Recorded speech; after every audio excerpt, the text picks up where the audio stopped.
Here we are again. Uncomfortable conversations need to be had today. Ladies and gents, welcome to the stream. Welcome to the match review for United 2, Chelsea 1. I'm not happy, clearly.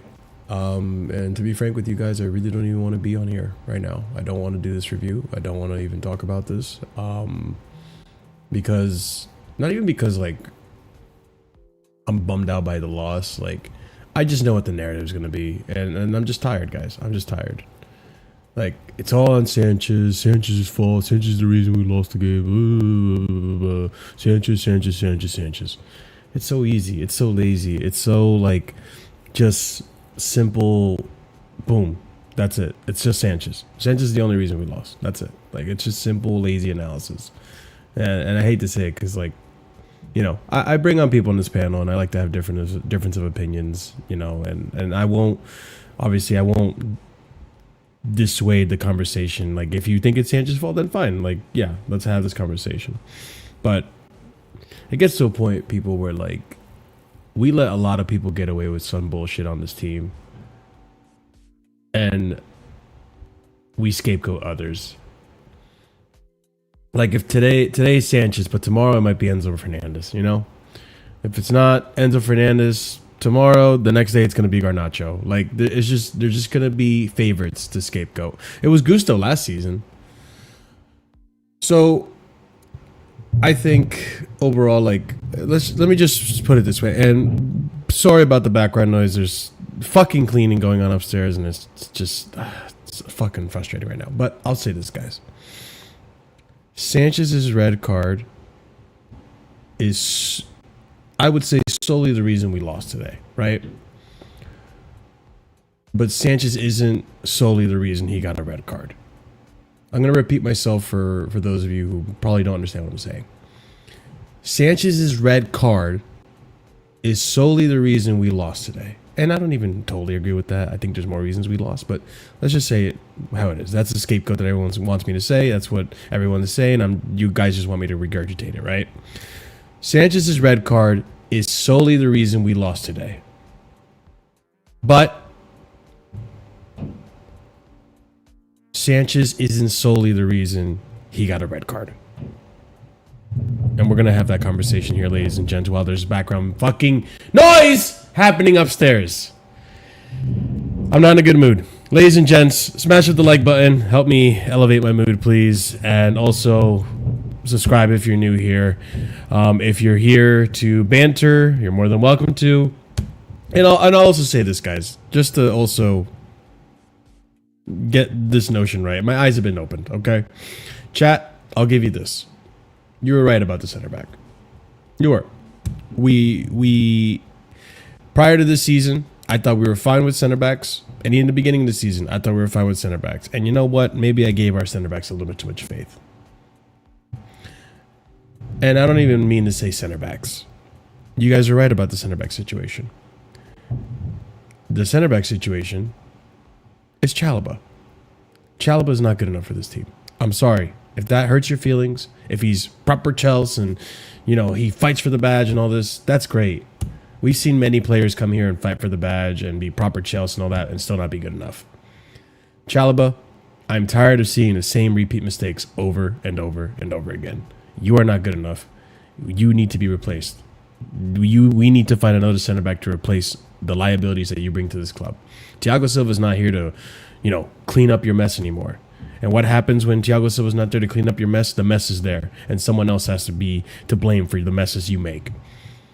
I respect Chalobah. I'm glad, you know, he's given us good moments at the club. I'm glad he got a goal. You know, made the scoreline not as bad as it should have been. But we have to have uncomfortable conversations today, including Maresca. But big up to every single one of you. Smash up the like, subscribe to the channel. Let's have a review. Big up to the Bridge Nation. Big up to Real Chris. Yeah, quick summary of today's match, ladies and gents. We were in the back foot pretty much most of the game. We didn't really look like we were in the mood to create many chances, even before the red card, let's be honest. And yeah, it took 5 minutes until the game just went all in United's favor. We were on the back foot. We were soaking in pressure. The red card situation, and honestly, we don't even have to let's just look at this, and this way, for those of you who are just solely just 100%, it's all Sanchez. I don't mind blaming Sanchez. I think Sanchez could have done better. I think if Sanchez just stayed his line, maybe he has a chance of saving it. Maybe we're still in this with 10 men or 11 men. But unfortunately, he made the decision of being the sweeper keeper, which he's told to do, by the way. Like, he's told to be a sweeper keeper in the system, not his sole decision. And he flubbed it. He flubbed it completely. Maybe Emmanuel Neuer gets, you know, better footing on that, so on and so forth. But this is, you know, I'm not trying to defend Sanchez. Sanchez was shit. This is Sesko beating Chalobah. Chalobah once again beaten on a header. And the ball skips forward, and, you know, now looking at it in slow-mo, Sanchez, you're an idiot. You probably should have stayed back and defended this. Instead, you think you can get to it.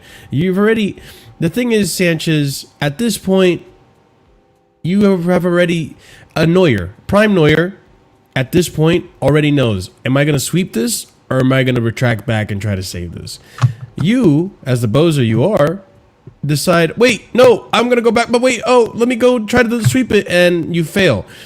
If you had just committed to sweeping or just committed to going back, you probably would have been in a better scenario. If you had committed to sweeping, you probably could have actually gotten to this. But no, the indecisiveness, the bozo in you, is what causes this to happen. And you get sent off, rightfully so. It wasn't studs, by the way, ladies and gents, just to clarify something on that. It wasn't studs, so the PL, let me zoom in on this, sorry guys. The PL has confirmed that Robert Sanchez was sent off for denying a goal-scoring opportunity, so it's just a one-game ban. So there's that. But unfortunately, it didn't take very long for United to get a chance at goal. There was already signs there, early onset. Actually, no, it was, again, Chalobah. I remember in the beginning of last season where we kept blaming Colwell for not being able to maintain his line, right? Well, let's keep the same energy for everyone, not just Colwell, because Chalobah was unable to maintain his line. Bruno Fernandes is onside. He gets a head-on goal, and he gets United. It came from a mini cross. And United is up 1-0. And at this point, Maresca goes crazy. He's making some very questionable subs. I would even say some questionable even decisions for the lineup, because apparently Cole Palmer was holding his groin. He was playing with an injury, which I know players do that, but it's against United. Maybe you don't want to, maybe you respect him too much. You decided to play Cole, but you hooked Cole off. The one of the few players on this team that could actually get us ahead and score a goal. You took off Cole. He's holding his groin. He probably shouldn't even started to begin with, but it is what it is. And it didn't take long. for Santos to come on as well, and it didn't take long for other players to come on. Jurgensen obviously comes on because, you know, Sanchez is missing. Steval, I don't even know if Steval touched the ball today. The kid warmed up, got ready, smile on his face, ready to play for Chelsea, ready to play against Manchester United, like good old times, you know? And he just trotted back into the locker room, took his boots off because he was hooked. Because the stupid mistakes made at the back. And Chalobah. Hey, man. Ridiculous. So it didn't take very long. Casemiro, 37 minutes into the game. He also loves his goal against United or against Chelsea, and I despise him for it. And yeah, so Casemiro ends up getting a goal, a free header. Let's be honest, like it was, he was barely marked. You see, and I can't wait to play it. You see all the defenders. Like, the ball's, like, bouncing out. Reece tries to clear it. He miskicks it, so it goes straight up in the air. And everyone, Chalobah included. Oh, I love it. Everyone is just looking at the ball. And it wasn't even a free header from Casemiro, because from that header, the guy at the far post, who was Casemiro, is there to put it in. And now we're down 2-0 with one man. But luckily for us, Casemiro was feeling bad for us, and he gave us an opportunity, which, by the way, it wasn't really even a foul on Andres Santos. I'll be so honest with you. It was a very light foul, but for another yellow and get sent off, I think that was harsh. This is me being reasonable, guys, non-biased. I think it was harsh. But the game is the game, as Ahmed would say, and he gets sent off, and now we have at least somewhat of a chance to get back into the game, because now it's an even match, 10-man, 10-man. But unfortunately, Maresca already made 3 subs. Maresca already took off most of our attackers, and there wasn't really many options off the bench to really get us into the game. Tariq George and Gusto came on. Whoop-de-doo. Garnacho didn't even see the pitch. And I wouldn't even minded if Garnacho or even Gittins came on to give us an attacking chance. We're losing. Why? What's the difference between losing 3-4-0, fighting and trying to get a goal, than to lose 2-1? Well, just real quick, I'm almost done. I'm almost done, and I'll give you the mic. It didn't take very long. Well, it took a while, actually. We were on the back foot for the most part. We weren't really creating much. João Pedro was by himself. He was doing everything he could, and I feel bad for João Pedro. João Pedro was trying his best, and unfortunately, his best wasn't enough. The team wasn't up for it. No, not really much support for him, but it is what it is. Eventually, we get a corner, and we're pretty good at set pieces, and it shows. Enzo Fernandez kicks it into the box, and Chalobah is there to try to rectify for his mistakes, and he puts it away. I think Chalobah also had an offside goal given from Tosin to Fofana, but that was overruled. And then Chalobah is there to on the other opportunity we get. Chalobah is there to put it away. It's 2-1. And the game ends there, and it's very unfortunate, and I'm not happy. I'm not going to defend anyone. I just want everyone to take the blame that they should take. So I'm going to be attacking everyone, if anything, today. But go ahead, Ahmed. You had something to say, and I'm sure you disagree with some of the analysis I had, but yeah, that is what it is. I actually don't have that much to disagree with you. Also, big up NTK94, one of the worst managerial displays I've ever seen. Yeah, I don't disagree. You know, Marshall, the problem I have with this, with the manager is, you know what, before I get to that, I might as well review the game first before I say my point. You know, it's just, listen, that era is a combination of both Chalobah and then, in my opinion, Sanchez. You know, basically, it's a combination of 2 of them, right? Chalobah, we already know that this guy cannot head the ball to save his life. Okay, he can't even get he doesn't get the trajectory right defensively to even try to, you know, match the head to head the ball. He then loses out, and Mbeumo's 1v1, and then Sanchez, whether we like to admit it or not, we know what Sanchez is like, guys. Okay, he can be very competent at times, but we know in around about every 1 in 4 games, eventually an error is going to happen. It's just the reality that you have when you have a goalkeeper like Sanchez, right? And it happened today, and we got the red. I think the first mistake that occurred, was that Maresca became shook again. And this is something that I said about in both the Bayern game and in this game, where I think Maresca he's too pragmatic at times. He gets too scared, right? And so what happened, him putting on Tosin for Neto for me, I really felt it hurt us, particularly in the second half, right? Because once Thingy went off, right? Because when Casemiro got sent off, right? You didn't have Neto available to you, bro, right? And so it wasn't working for you at all. I think for me, I then look at then the goals that occurred. Again, Chalobah keeping his man on side, not being able to handle his dinner. I do have to also look at Tosin to an extent on that one because he's ball watching in that situation and not marking the guy that's behind in front of him in Bruno Fernandes, right? Which you also have to be a bit more, which you have to also be fair about. And obviously that goal occurs. And then Reece James. Listen, yes, he did assist today, but Reece James was not good today. If we're being objective, Reece James today did not play to his best again, right? That clearance he did was terrible, right? The clearance he does here, you see it here, like he just decides kicks it out and just hits it straight in the air. Hits it straight in the air. You then all you need to do look up. I think that's Harry Maguire.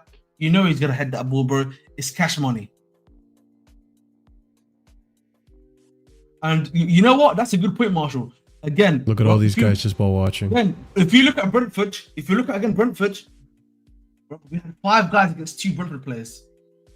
Everyone's just ball watching. But everyone's ball watching, right? Again, and then those 2 goals happen. Casemiro then gets his second yellow to get sent off. The second half, I just felt like in the second half there was a lack of urgency from the side, in my personal opinion, right? And then there was also this problem where Maresca, I really felt like he should have made his subs in halftime. They should have been a lot more attacking. I don't even think it needed to be Garnacho. I really felt like it should have been Gittins and Mark Gui, right? Because you then could have had at least a 4. You could have had something where you could have had Del Pedro at least being the connector of the play, because we were missing a major connector in the play, Marshall, right? In between there. You could have had Gui up front, and then you could have had at least a Gittins. It could be Garnacho if you want it to be annoying. But again, you can actually, Chris was there. Chris, remember who did I say that he's going to bring on? I said Tariq George is going to come on for sure. And Tariq George you called it. You said Gusto and George. Listen, Gusto and George is coming on. I knew, because I know the way this manager works, right? And this is where, Marshall, you and I know we've disagreed a lot on this in the last few shows. But at some point, bro, you've got to trust the guys on the bench. There's no excuse for you anymore, in my personal opinion, to not trust the guys that you have on the bench anymore, bro. I can't give that excuse every single time, because if this is what you're getting, you have to make good with what you've got to make. That's it. And then I think what makes this game worse for me is that in the end we started putting crosses into the box, and we actually started to look good. You know what I mean? Like, we actually put in crosses into the box. They would be looking dangerous, right? And then guess what? We're creating chances. Why did that not happen sooner? That really pissed me off, man. I can't lie to you, bro. That fucking pissed me off, because I was like, why have you not been doing this earlier? Why? When it was 10v10 normal, we had the guy to do this. Maresca should have made 1 or 2 subs, and I genuinely believe we could have just left this game with a draw. And then the final thing I'll say, before I know we've got a lot to talk about in a way, is just, I think at times this team is mentally fragile, right? And I get part of that is because you have a young squad, but that does not excuse, the fact, that there should be some of our older statesman players should be keeping a calm head. I don't understand why this happens, keeps on happening, right? At some point, bro, it's just a cultural thing, and that needs to just be deaded straight up. But that's all I have to say, man. That's all I have to say right now. I was just saying with the mentality thing, I also I kind of agree. Like, some of these players are I do agree, not mentally up there, but I also think it's a quality thing as well. Like, Enzo Maresca has literally told us a month ago or so, start of August, we needed a centre back. He also wanted a keeper, but obviously we weren't going to spend on the keeper when he's going to be free in January or summer, and we didn't want to spend that. And we brought 2 left wingers, where the manager clearly doesn't rate him probably over Neto on the left wing or Esteval. I think he sees Esteval ahead of those players, so I think it's also a quality issue as well, not just the mentality thing. We know what Sanchez is. I was starting to like Sanchez, and I think I can't start liking this guy. He's going to end up fucking up, and he did today with that red card. But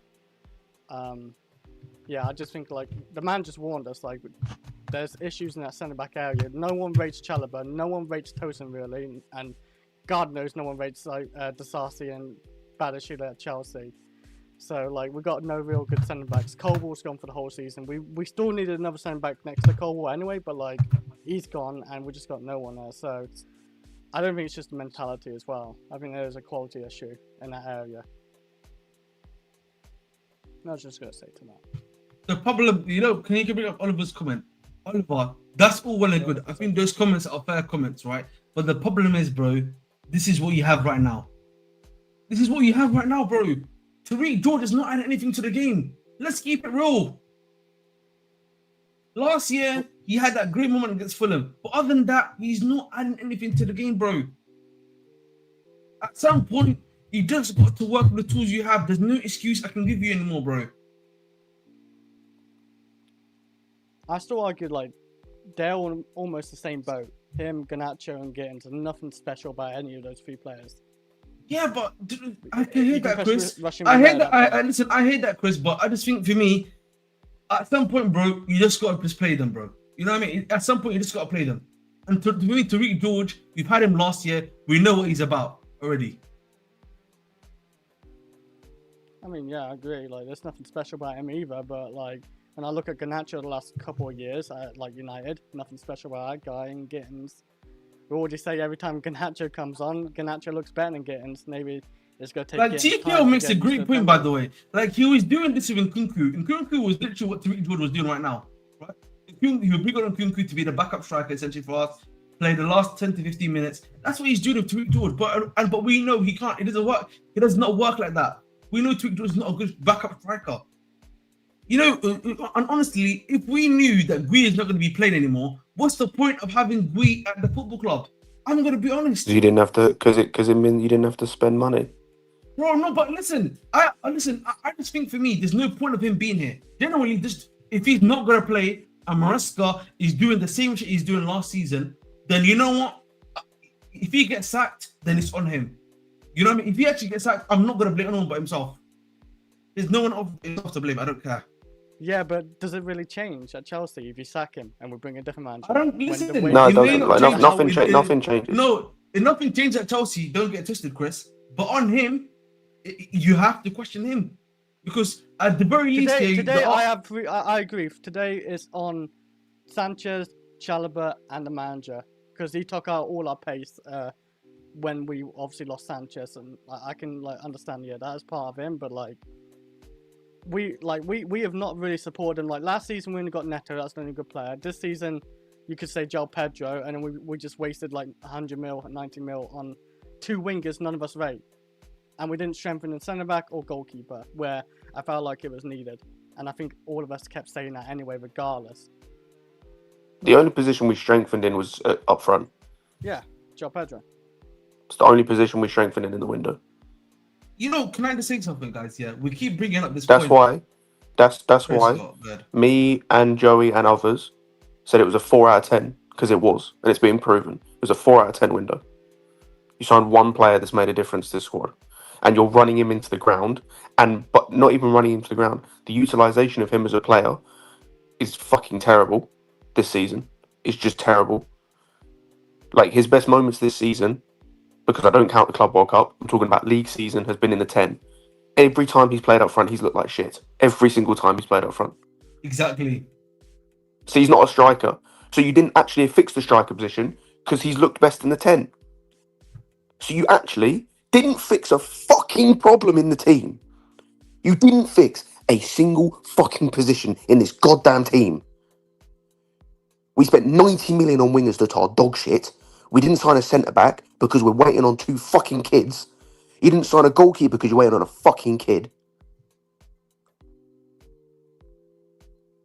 But can you bring up Dabo's point? Dabo's point is a very good point, actually, yeah, because I can't lie to the previous manager, Antonio Conte, was doing this too. The thing is, guys, you can keep doing that, but eventually that's not going to change. At least with these guys, it's never going to change, bro. They will still keep bringing you the same players. And the thing I will criticize Maresca for, Maresca found a system, yeah, which allowed João Pedro to somewhat work effectively. with a second striker. We can. I know that we can say Gui's not ready.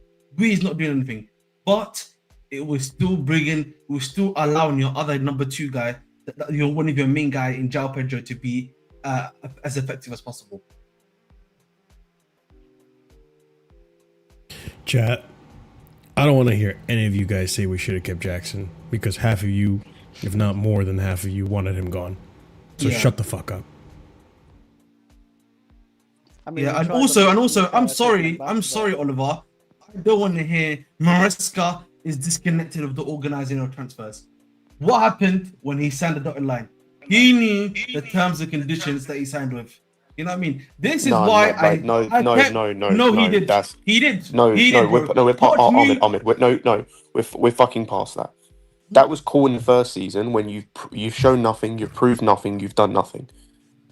After the season we had last season, where we got top 4 because of him, we got top 4 in spite of these sporting directors, in spite of the bullshit that they did. I'd say 70% of why we got top 4 last season was due to Maresca.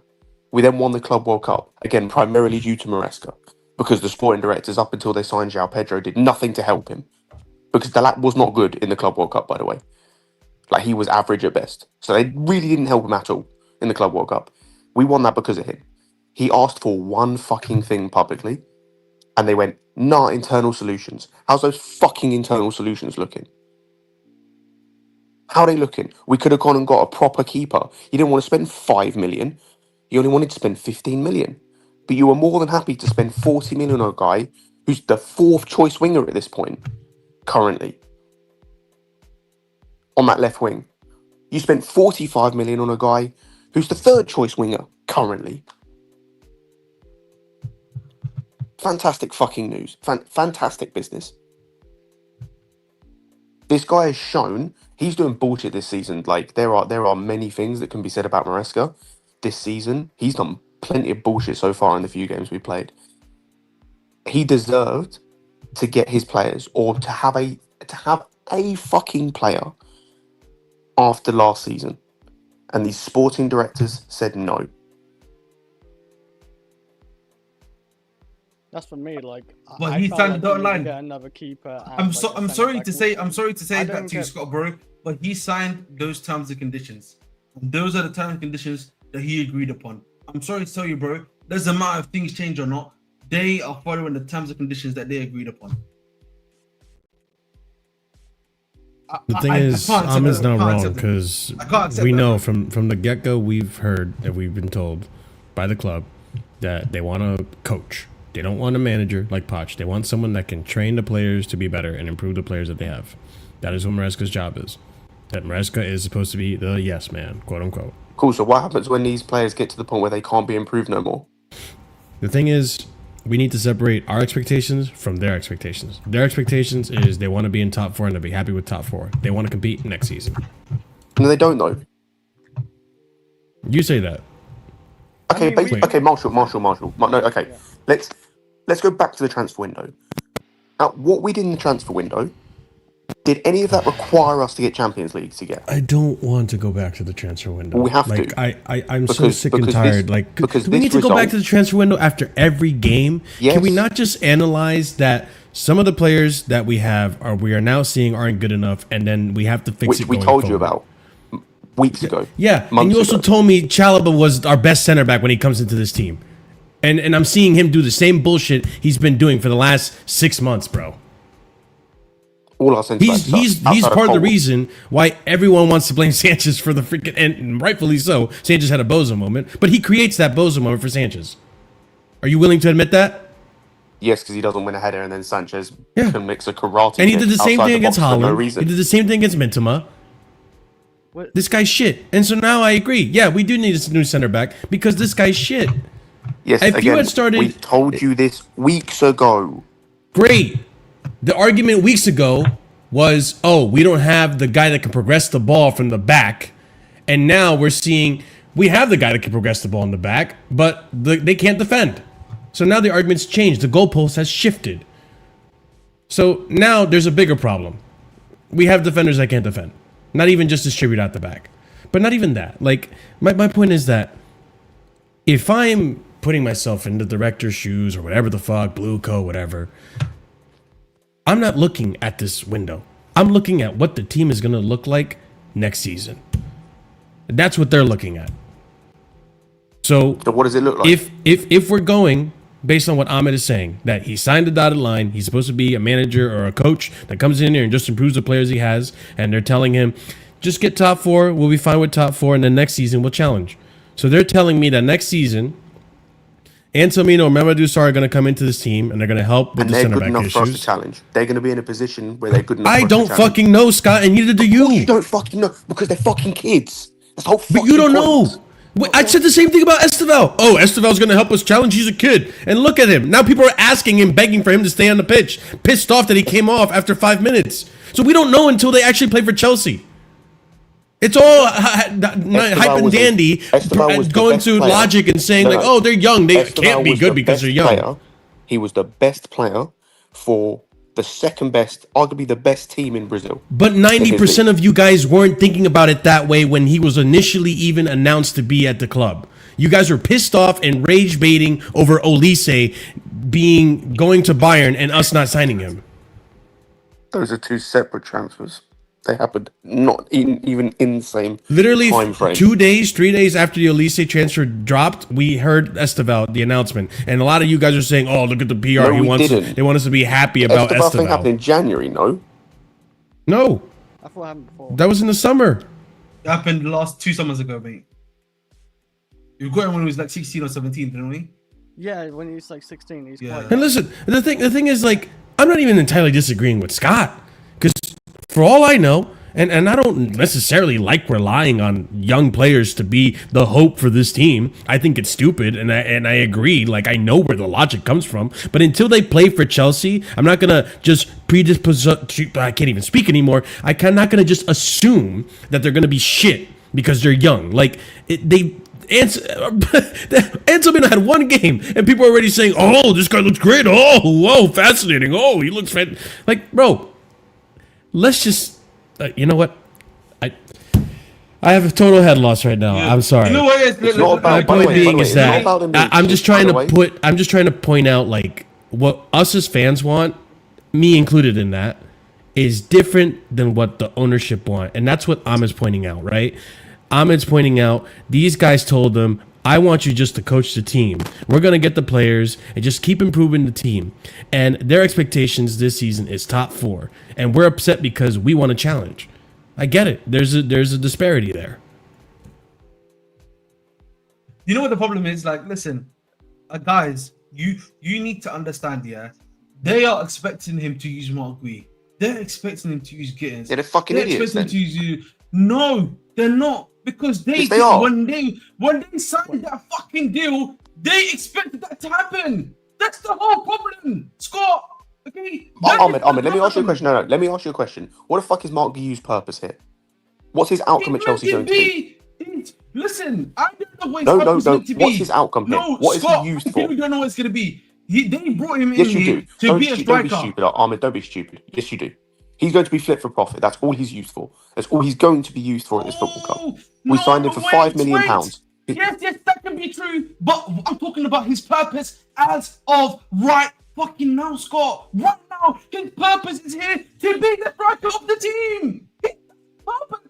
If that was his purpose, Ahmed, if that was his purpose, why did we loan him to Sunderland for game time? No, that was because initially we wanted him to obviously develop. That's true. So we said he wasn't fucking good enough to be here. No, because we thought having Delap and think it was going to be enough. That's the whole point. That's what they literally said. And then so it wasn't enough. Of course it wasn't. Okay, I'm not disagreeing with you on that. But then obviously Delap got injured for 12 weeks. Okay, he got injured for 12 weeks. Okay, and then they brought literally Gui back because he was like, that's gonna be your new starting striker. You could literally see that's the reason why they brought him. Why are we doing this? Like, I'm talking about why we have who we have right now. They brought Garnacho to be used right fucking now. Okay? Real quick. Same real fucking thing. I'm just sorry, real Marshall. quick, just to So, I'm so no, sorry, you're fine. just You're one fine. moment. No, it's fine. Yeah. I just want to respect the super chat because people donate, and I want to be able to read it out loud. But you can continue on afterwards if you even want to entertain the question as well. Alhambra, thank you for the $9.99 super chat. 999 pound super chat. So here's the question. You know the team is horrific defensively, so why would you sub off all attacking outlets? We invited these mistakes. It's fair to say today Maresca bottled it. No more, no less. Yeah, but listen, sorry, I just saw someone crazy on much stuff on the side at the same time. Sure, My sure. problem is, listen, these guys are here to be used. I understand some people can be saying these guys are kids, they're not ready yet. The problem is that excuse is out of the window right now because these are the only options that we have right fucking now. I'm sorry to say that. I don't care if that's you literally, you know what was very disrespectful today? He threw on Andre Santos today, and he essentially threw him to the wolves. I don't care what anyone will tell me, right? He literally just threw him into there to be thrown into the wolves. He had no idea how he was playing today. He looks really poor, but that's my guy, Andre Santos. I'm not here to cook him, but I felt like the man just threw him in there to be cooked, And in my personal opinion, I disagree about that actually a little bit.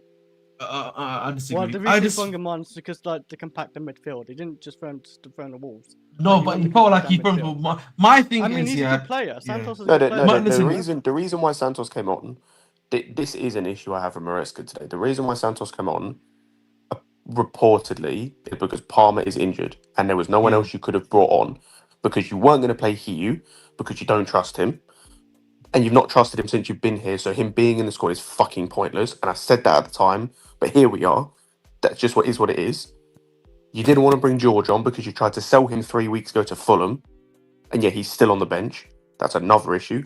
Anyway, the one guy you should have had on the bench, and I'll ask the question I asked in the group chat, why the fucking hell did we loan in Buenanotte?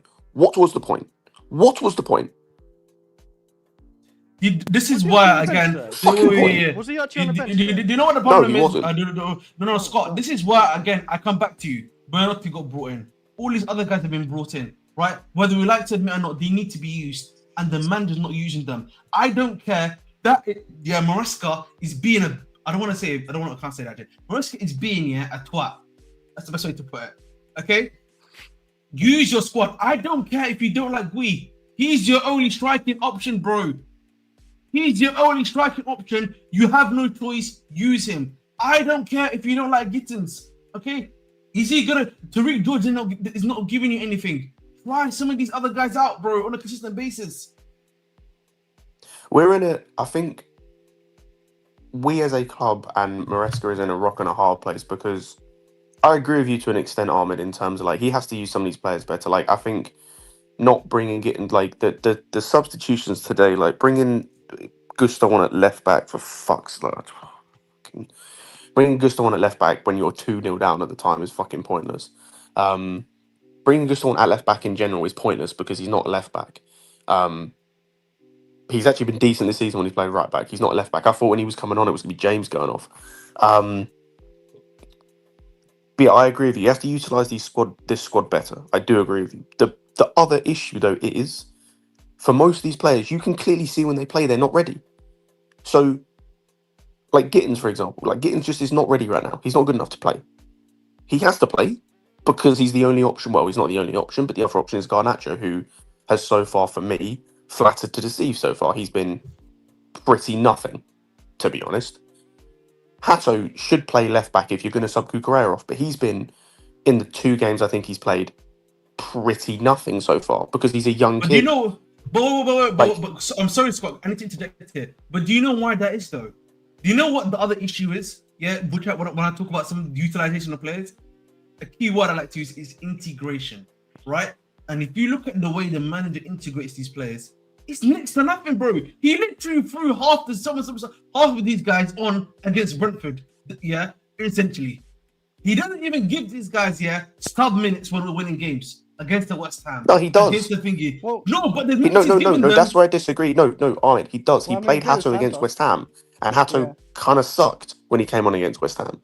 Then he played him against Brentford because he had to, because we needed to rotate, and he kind of sucked because he's also with the Hato thing. He played him in a different. he played him in a different way in terms of he was playing as like that inside 10 thing because we had Enzo and Caicedo next to each other, which he's never played before. So of course he sucked. The Gittins thing, like he's played him from the start, he's played him off the bench, he's just sucked. He's just sucked. In every game he's played, he's just sucked. Garnacho was okay against Brentford when he came on, but also didn't really do much of anything. Like that cutback was arse, the one that led to the goal. And then against Bayern, he didn't really do anything, but we as a team didn't do anything. The only person I agree with you on he hasn't integrated is the Hiu, because he doesn't rate him, because he's never going to trust him, because he didn't trust him last season. Like it took Jackson having a biblically bad run for him to play any minutes in the league. I think it took how did he start in the Conference League? Was it an injury? Who? Against not good. I can't remember Yeah, how I it think was it's he played in the Conference League, but he played in the Conference League, scored, and it was like, can't okay, be he because can of play. injury, because Jackson got injured around, I think, December, but Gio had already scored 6 goals when we played our games in December, so it can't be. As I said, well, I know Nkunku was playing up front, but I don't know how he ended up playing up front instead of him. I didn't know if it was like Nkunku picked up a knock, so then he went in and then started scoring, so he just No, it's basically because kept his Nkunku was place. playing at the 10. Nkunku was playing at the 10. Cool. And so that's my point of he never trusted him up until it was a case of he had to play, and then he just scored and he kept his place. So it's like he's outside of Hugh, he's integrated these guys. They're just not good enough right now. Because I don't care, Marshall. I'm going back to the window. These sporting directors sign guys that weren't ready right now. You replaced average with average.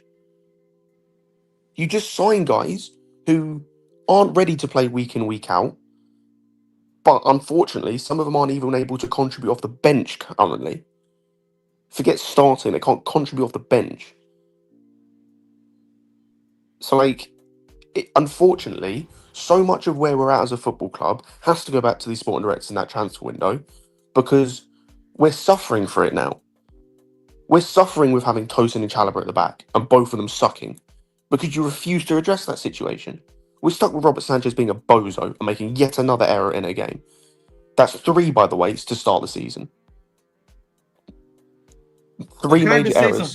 Sorry, because you Real didn't quick, address before that you go- position. Before you go, Ahmed, real quick, just Alhambra, thank you for the $4.99 super chat. The window is closed. Maresca's job is now to get the best out of these players, but he is making statements with his selections. It's playing with fire. Yeah, Which I just wanted to say. I agree with to an extent. Yeah. Yeah, I just think, listen, at the end of the day, it's all well and good us going back to the transfer window, analyzing the issues and stuff like that. The problem is, guys, it's the here and now. What can we do to make these next 6 months, maybe until January, as effective as possible, right? And that is why you have to look at the gaffer, and he needs to find something to at least make to at least give the system that's going to give you the most optimal situation possible. Ahmed, there's only one thing. Going forward, I agree with you. Defensively, there's only one thing he can do, because his options are extremely limited. The only thing he can and should do is make Josh the permanent starter going forward. Yep. I don't give a shit who starts next to him. He should be the permanent starter going forward. At centre-back. The left side centre-back, or the I don't right care. side? I don't care. Play him anywhere in that back, at centre-back. I don't like care. You know, like the first game, did he play the second game? But especially the first game, defensively, he looked good. And it's just on the ball he was off. The last 2 or 3 games in Premier League, we've been. Wait, who are we talking about? Josh Akpong. Oh, yeah, he should be playing. But I know it's just one game, but we looked quite good defensively even there, and he wasn't doing a half bad job passing it still. But you probably are right with action point, because Tosin looks like he's cemented to the ground. Oh my god. And Tosin's part. By the way, sorry. Sorry to interrupt. That Tosin today, that cameo, or not even a cameo, because he basically played most of the game. That performance was genuinely fucking dreadful. Did he complete a pass? I don't know. He did miss a few passes actually. He might have completed a couple of sideways ones. Bro was aura defending again for the second goal. Oh my god, yeah. We Marking did no say one. that, but Marking Man space. thinks he's Van Dyke, dude. What the fuck? Jesus Christ. This is the. Wait, By the way, what sucks is this is the Tosin I was expecting when he came in, and he proved me wrong. And now when I started backing him and thought, oh, okay, you've actually like turned up, man decides, nah, I'm gonna go back to the other one.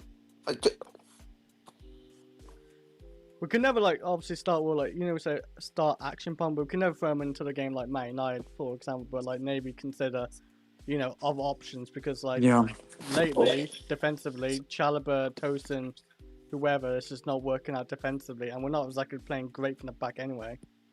You know what it is? So I'm gonna go on a little bit of a rant. Don't worry, Marshall. It's gonna be strict with football. And hope you're enjoying your vacation, Scott. But I'm going scorch earth right now. Oh, he's on When vacation. Scott was saying under Bro, Tuchel bro, that it's Chalobah was fucking sorry, world it's class. 4:45 in the fucking morning.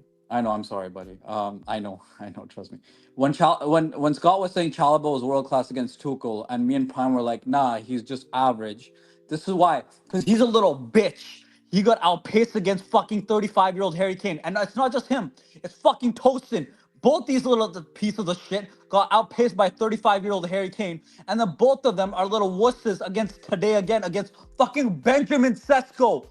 Fucking Benjamin Sesko. We made him look like an actual fucking threat because Chalobah is shit at headers, and Ahmed's been saying that for years. And also, Chalobah flops like a little bitch, and then Tosin is 6'6" for no fucking reason. He's 6'6" and the least mobile person I fucking know on earth. I agree with Scott and with Ahmed and everyone else. Bring in Josh Achapong, and hopefully Fofana's fine for next game in terms of Brighton, and we start these two. Because fuck these other two guys that they got. Next summer, sell them both. I don't give a fuck about Cobham. Sell them for whatever fuck, 10 million. And Tosin was on our free, fucking sell him. I don't give a fuck. Second of all, I agree with Scott. What was the point of Buenanote? What was the point if you don't trust him as a 10? Other than that, clearly Maresca doesn't trust the wingers because he didn't bring on Gittins, who he knew from Man City, and Garnacho. So we spent 90 million on fucking dog shit compared to a player we were thinking of selling to fucking Fulham. So what was the point of these wingers? And when Maresca was pleading for a goalkeeper when we got rid of Mike fucking time. When we got Mike Magnan, when we were linked with Mike Magnan, and this guy had it in a press conference that he wanted a upgrade on his goalkeeper. What did we used to do? We fucking dilly-dallied on 5 million, but we fucking paid up the cash for fucking Gittins for 52 fucking million. These sporting directors are on, fuck them. I do not, and you said, Marshall, they're thinking about not this season. Fuck next season. I care about this season. We should be consolidating, being less than 10 points between us and Liverpool. We should be in the little horse season. I'm not even expecting a fucking being first and winning the league. I'm expecting little horse Jose Mourinho season. That's what I was expecting. What the fuck is going on? Maresca was a cowardice. I understand if you take off Pedro Neto, then why take off SO? We need an output. And then you bring on George, who this club wanted to loan to Fulham instead of Garnacho. So that means you don't rate him. So that's also on the sporting directors. And I feel so sorry for João Pedro. So sorry. 3 games without fucking service, and he's trying his best. He's trying to dribble past everyone. He's trying to hold up the ball. I feel so sorry for this guy. And Maresca not trusting Marguiu or Garnacho or Gins is a fucking shame. Because what is the point? What is the actual point? I do not care. These sporting directors better fucking recall Anselmino if he has a breakout season for Dortmund or fucking Mamadou Sarr, because Tosin is fucking dog shit. And same with Chalobah. I'm sick of these bitches. I'm sick of and Reece James. 2 games in a row, you're Chelsea captain. Chelsea captain and bang average. That assist was a cover-up for a bang average, lackadaisical fucking performance. No, I disagree with that. Reece James was good today. He was like the only player. I thought he's No, I disagree that in fucking entire defense, Cucurella and Reece James were the highlight because the defenders were so dog shit compared to Sanchez as well. Caicedo was okay, Enzo was okay, but I can't. And Enzo was shockingly bad. Wait. Shit. Enzo's okay. Like I don't know I don't if expect him Caicedo to was do not much when we already know he doesn't have lots of pace and we're fucking 10 men for the first Yeah. half. I don't expect much from him, and we have no outball But besides that's João the Pedro. problem. It's down to Chalobah, Sanchez, and a bit of Maresca. It Yeah, wasn't like yeah. that's why I and can't like Tosin. go heavily on like. I blame those four. Yeah, okay. Tosin was like in slow I motion the whole blame game. those fucking four, and it's on the sporting directors. Sorry, CP. You know the problem with Tosin is? Tosin's problem is that he has no agility, guys. That's his problem. So the problem is, so what that means is, his ability to turn, his ability just to move sideways, he's just hampered because he's too slow. No, but Ahmed, do you know what the issue is then with that? On top of it is because there are plenty of centre backs who have no agility but are like world class, or we've seen that in the past. But they're positionally aware. That's Tosin has like no, like he has to know he's not got that agility, right? Like he knows within himself he doesn't have that agility. But he doesn't have the presence of mind to understand that and to like position himself to for that to not to be an issue. Like how are you conceding? I know one didn't count. How are you conceding the same goal in 2 straight games?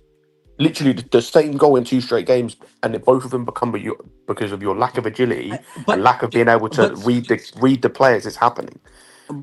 But Scott, let's be honest. We know why Tosin got subbed on, because Chalobah got fucking bitched by Benjamin Sesko for the first goal. The reason why we had Chalobah and Fofana for a reason was because we were gonna go with pace.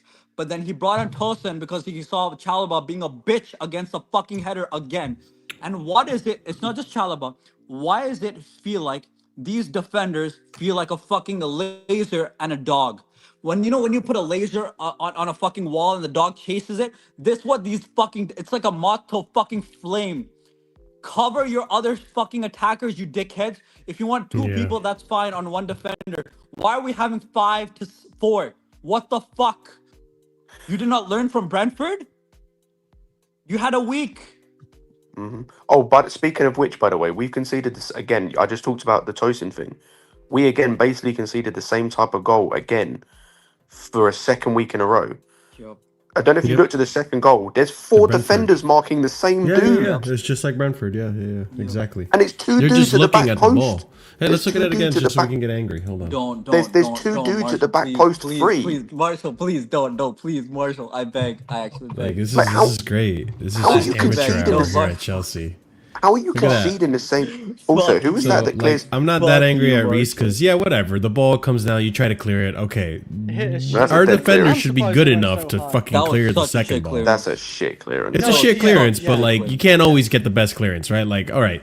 Regardless, like, we should have enough good defenders to clear it the second time, right? Like, Tosin. Look at Tosin. By the way, Tosin's back here. This is Tosin. Just keep an eye on Tosin the whole time. All right. He's away from play. Okay, there's the ball. Okay, cool. Guys, you're gonna get it, right? You're gonna get Yeah, because he's away from play. What a fuck. Maybe he's just a bit slow. This guy, you're the tallest defender. You should be taking initiative to take that. You know that whole thing about when something's missing, you hype it up even more. Fucking Cole This is now the type of conversation like I don't want to have. A top 5 center back. I can't be paying attention to chat because so much of you guys in chat are so like Robert Sanchez pilled that you don't even acknowledge the fact that even Scott has acknowledged it, right? And he hates Sanchez, but like you're so Robert Sanchez pilled that you can't acknowledge that this is once again Chalobah. And I say once again because I can show you the other times he's missed this exact header and put us in a really shitty situation. Do you know why I have an issue with this? Marshall, do you have an issue with that whole thing? But real quick, because I want to also admit, yes, Robert Sanchez is at fault because look at that. You see him hesitate. You see him hesitate. You hesitate. That's the problem. If you hesitate, at that point, just decide, okay, go back. If you didn't hesitate, maybe you get there and maybe you clear it and you look like the hero, but you hesitated and that instant moment, you weren't going to get it. You're bozo for doing that. And the thing is, if he's going to come out like that, he has to get the ball. Like, if you're going to come like that, you have to get the ball. The thing I will say about the whole beforehand, this is not me absolving Chalobah of blame. We all know that he sucks in the air. Like, it's his biggest fault, probably, is he's terrible in the air. We know this as fans. Mm-hmm. Surely managers and players have to know this. So my thing is like, he should win the header, but he's never going to win that header against a 6'6" Sesko. Like, he's never winning that header in his life. And He's never winning that header. And So- Scott, this is where my opinion comes into this, right? I think I put onus on Maresca for not starting Tosin instead 100%. of Chalobah. And this is why for me as well, I'm not saying he gets a large portion of the blame. I'm not even saying it's his fault, but I'm saying he gets some blame because of what happens. Caicedo gets some blame here as well, because look at when this happens, by the way. That's when the header happens. He's ahead of Mbeumo, and he gives up. He just gives up. And my thing is like, again, I don't blame him in totality. I'm saying that you have to be smart there in terms of, you have to think worst case scenario.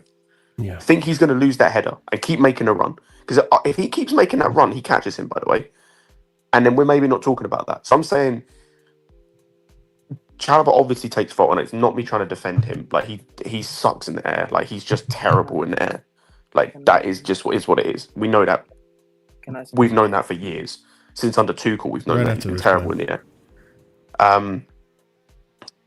But yeah, it's like you said, like, if you're going to be playing against a Sesko, he can't be, like, that's a mismatch immediately aerially, which is a problem. I also don't know why Cucurella is there. On a side note, that's your left centre back in the free. But yeah, like, it's just that whole first goal, not goal, but like that whole first moment is just like a whole calamity of errors from everyone. You know, finished off by Sanchez. But yeah, just so many fucking issues with this game. It's frustrating. But Scott, So, you know the problem is. Wait, CP, before you Sorry, go, yeah, Prime was waiting. Yeah, I haven't heard from Prime all stream. Yeah, We're an hour in. He hasn't said a damn thing. So go ahead, Prime. If I speak, no one's gonna interrupt me, right? We'll try. All right, cool. Bring up that thing for the red card, Sure. please.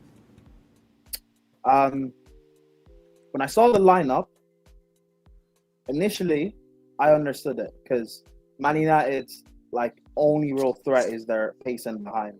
So if you're gonna go with Fofana and Chalobah and drop Tosin, who's not mobile, you know what? Fair enough. Chalobah, I'll be real. I'm not hearing the excuse of him supposedly being poor in the air. This guy is our most experienced centre back because Tosin, up until last season, had never touched European football before. Chalobah has played Champions League football. This is a guy that was, Thiago Silva apparently rates. This is a guy that last summer, I was being told that he's a world-class centre back, that this guy starts for every top six side. That's that actually Tuchel crazy. wanted him at Bayern Munich. That's what I was told about this guy. Mhm. You're 6'3", but you're weak in the air. You're the only black person I know that's 6'3" that can't win a head. You're poor in the air. You can't pass. You can't tackle. You've got no recovery comment. pace. I'll comment. It's factual. You've got no recovery pace. Nothing. But because you're Cobham and you're proper Chelsea, we just accept it. If you were available in the market, no Chelsea fan would want you. No Chelsea fan would want you. We've been trying to sell you for 3 years. No one wants to buy you. You are known at Palace last season. And I said that he wasn't good at Palace when he played. But people here wanted to defend him. Scott, you said he's our best centre back. So that's on you. But you should be doing better winning that in the air. Sesko, I don't care how tall he is and how good his leap is. He's still young. He's still a kid. You're meant to be our most experienced centre back. You're meant to be one of the leaders in this team. You're not a kid. You should be doing better winning that in the air. Even whether it's you knock it, you head out wide, you head it back towards Man United, or you get a strong safety pause, you get a strong head to it, and you actually knock it back towards the goalkeeper properly. Now, on that though, Sanchez stuttering to come off his line and claim the ball. How many times have we seen that before? Bayern had a similar moment like that in the second half, where the ball got played in behind because we were through, and Bayern came off his line quickly and just cleared it out. How many times do I have to keep speaking on these salient players that people want to rate? Marshall, you said Sanchez is top 5, didn't you? I did. Cool. So same thing. That's that's on you. But he's better than Donnarumma and Magnan. We don't need these guys. So cool, whatever. It I is didn't what say it is. Mignon. No, not you, but the fan base. Tosin, the only your best attribute is you being aerial and your ball playing ability. You're immobile. You came on today saying much of a muchness. I don't the only reason I will defend Tosin is because in this team, in terms of what we need one of our defenders to do, you're the only one that can do it now that Colwell's injured. So I don't hold the vim towards Tosin. I hold vim towards Chalobah because even if Colwell is fit, Tosin's on the bench, you're still playing.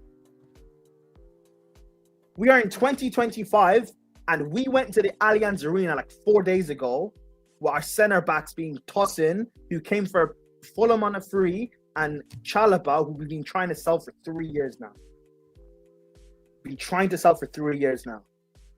Fofana played I don't know, whatever. I'm just surprised he lasted the full game. So I don't hold any sort of real film towards him because you just haven't played much. Whatever. I don't really care. Cool. Sanchez gets sent off is what it is. If I can't, certain things I want to say, I can't say on Marshall's channel because I respect Marshall. Thank you. Maresca. Text it to me. He said text it. Text it to me. I don't He doesn't respect me. He'll say it. I don't know if you're allowed to say the things I want to say, CP. I'll be right. I'm not gonna say it. I'm just saying text it to me Just so I gotta can read just hear it. So, Sanchez gets sent off, fine.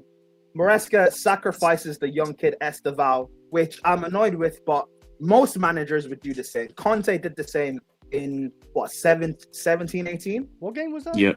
But first game of the season. Boga? Yeah, when he sacrificed Boga, when Cahill, I think, got sent off. So whatever, Yeah, it was I don't Cahill. like it, but you sacrifice Esteval, fine. But you also sacrifice Neto. Our only pace we have in our team. You sacrificed them, you brought on Tosin, and you decided to play with basically a back five with Reece James and Cucurella as our fullbacks. Reece, who we all agree as a fan base that Reece cannot play as a touchline fullback. Oh, And that's bullshit, by the Cucurella- way. Sorry, I just needed to say that. That's bullshit, by the way. That's What? been disproven today. What? The Reece thing. That's been disproven. That's the only positive come out of today's game. No, okay, if you say so. And Cucurella, who doesn't really have the pace to beat his man and get in behind. What I would have done today is take off one of Chalobah or Fofana, take your pick, whatever. And I would have taken off one of Chalobah and Fofana, bring on what's his name, Jorgensen to be the goalkeeper, and just play the three of Reece, Fofana, and Cucurella, and just have Neto and Esteval basically be our wingers and wingbacks. Because we did that last season with Neto, and it worked. Neto's got work rate, he'll track back if needed, and we're playing against this Man United team that is the worst that we've seen since World War II. We've not seen them be on a run this bad. So who cares if we're down to 10 men? Have some impetus and go and attack them.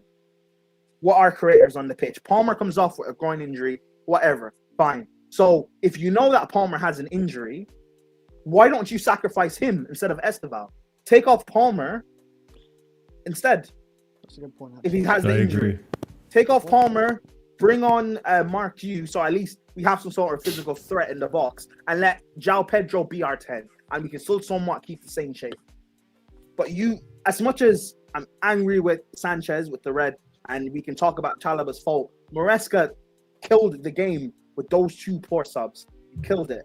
And then later, you took off Palmer because of his injury and whatever. You brought on Santos. And did Enzo not play a full 90 on the pitch?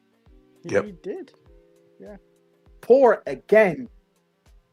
And you allowed him to play a full 90 on the pitch. Let me look at this real quick. Pretty much.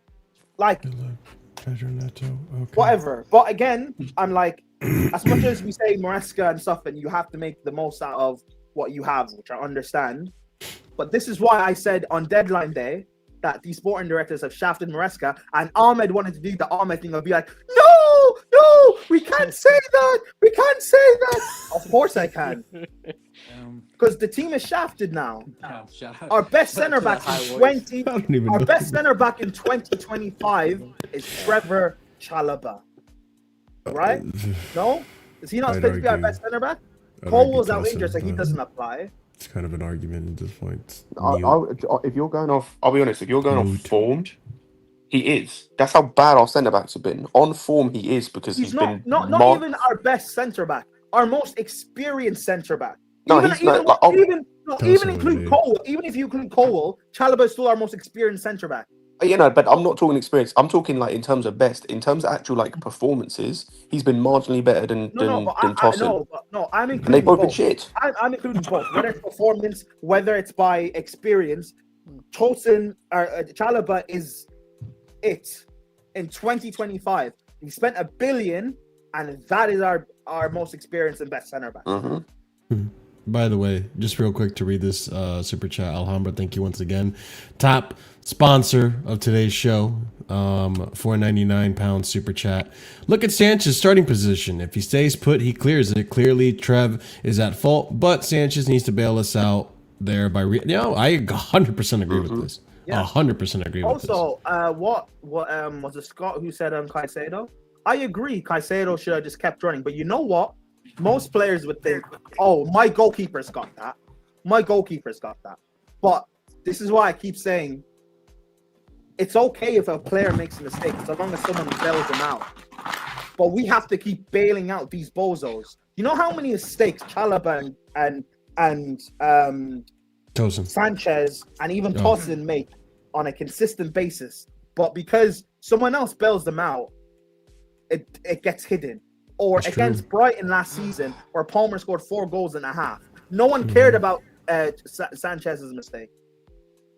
I mean, we pointed it out, obviously.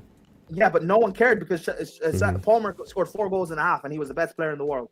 Yeah. They make continuous mistakes, and it gets bailed out because someone in-game will bail them out, or will win the game, or like, it's so frustrating. Why do I have to keep talking about this? And Sanchez, it's only a 1-game ban. So all this thing of where, Maresca doesn't really rate Sanchez, but he's forced to play him, or Ben Roberts, or whatever, I don't care. If Sanchez plays, who are we playing next, Brighton? If Sanchez is starting against Brighton, that is on Maresca. Sanchez keeps playing games, it's on Maresca. That's why I keep telling you guys, just play Jorgensen. And I'm not even saying Jorgensen is better or whatever. I don't really care. But I'm just playing the lesser of two evils right now. Tosin and Chalobah can't keep playing. I'm not an advocate of just throwing in young players, but if we're saying we should just throw in Esteval, then Achipong deserves the same. Put him in and play. And I agree. Because Chalobah is blocking Achipong from playing. That's another reason why I just don't like him here.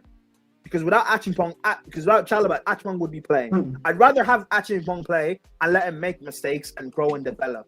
Because in the future, that would only help him. Because talent-wise, right now, he's better. In my opinion, our best centre-back, with Cole being out, is Achipong. And that is a damning indictment, because Achipong's not really a centre-back. This is what we have to deal with. And it's what Maresca has to deal with. Yeah, you know what is prime? If Brighton next and then Liverpool, like, if we don't beat Brighton, and if we lose to Liverpool, or if we lose badly against Liverpool, this like title challenge stuff, like I don't know. Oh, it's finished. No. Okay. The title challenge is finished already. I'm sorry. I just want to put a time out here. I want to put a time out here. Do you guys remember what I said to you guys at the beginning of the season? What my expectation was, and what I know for a fact, the way these guys moved, expectation was, it was never a title challenge. I think the problem, so much of the problem that we see at this football club, is that I think fan expectation, is different from the expectation of these guys, bro. That's why I said to you guys, the transfers that we did to get them out of top 4, maybe improve a bit more points wise, gain a bit more experience. It's a solid transfer. Ahmed, you're acting like Ahmed. That's all. Hold on, Scott. Can I just say this? You know why that's also kind of? I hear what you're saying. But you know what's also kind of bullshit? Because if we're talking about like we're not trying to challenge now, we're trying to challenge in 2-3 years. You know what I would have accepted I would have made sense if we went into this season as Penders as our starting goalkeeper and Anselmino and Sar playing center back for us. Because then that shows me that we're actually trying to develop these guys and we're not trying to challenge now. That's acceptable for me. That's fine. Okay. I'm okay. Okay. I hear He's that. getting them out on loans, and we still have bombs in this team in defense. No. But the thing is, look, the problem is these bombs that you have in the team are there just to maintain the position that they're hoping to improve upon, right? The guys that are but let me finish. The guys like Penders, they want Penders, right, to develop at Strasbourg, to gain his experience and everything like that. Anselmino is in a similar situation, right? Who's the other guy doing much? Even Quenda to an extent. Why is he at Sporting Lisbon instead of being at the club this season? Because they have UCL football and it's a game week in, week out. I agree with you gaining experience. I agree.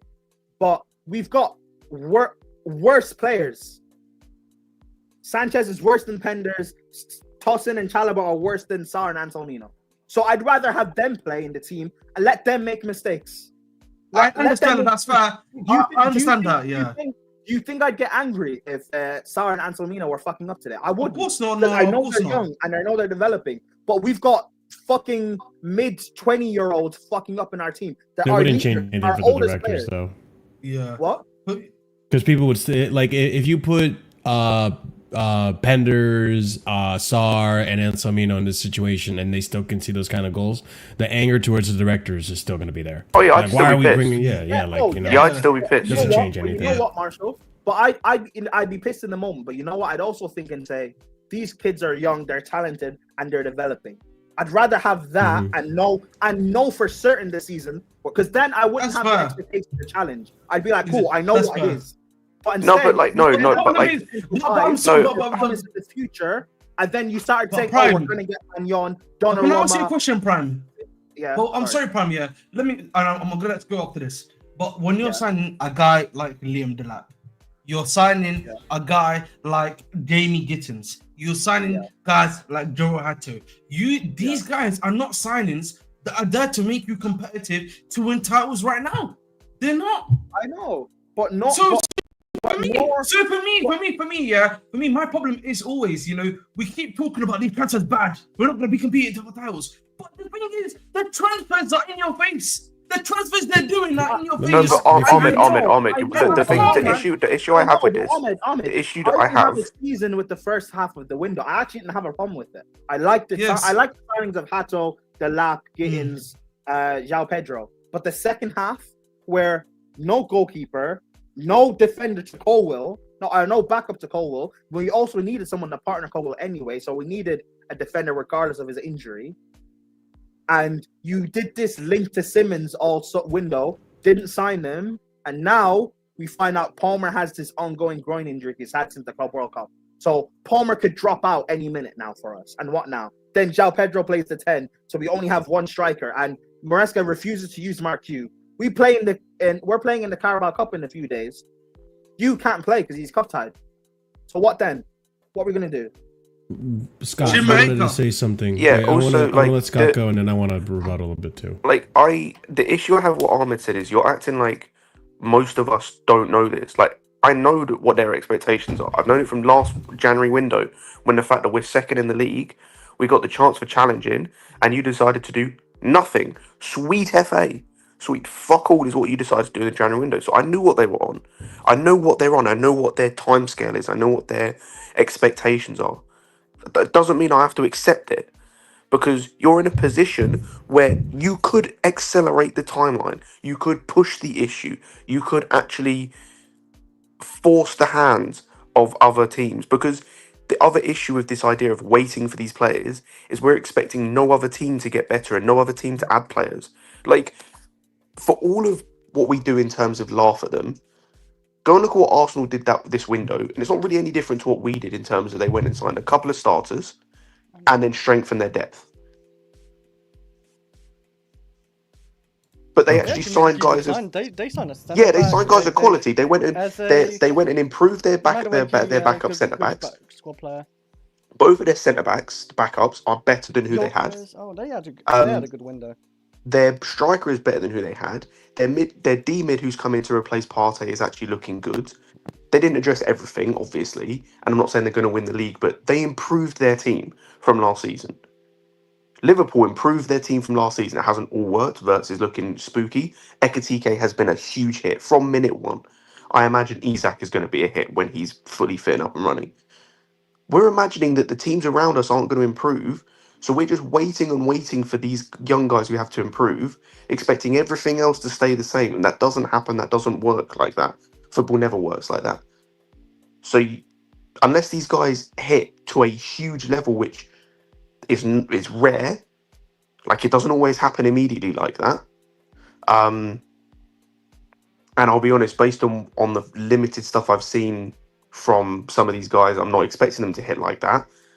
That's a stupid idea. So that's why I said I know what their expectations are this season. It was always top four. That doesn't mean I have to accept it. I don't have to accept you signing these players that we have to wait for, and you've wasted money because you sign players that are developmentally, I don't even know if it's a word, they're further back than players you just got rid of. Whether they're better or not, it remains to be seen because they don't look better. But in terms of development, they're further back than players you just sold because they weren't good enough. So you now have to wait for them to develop or to get comfortable in this team.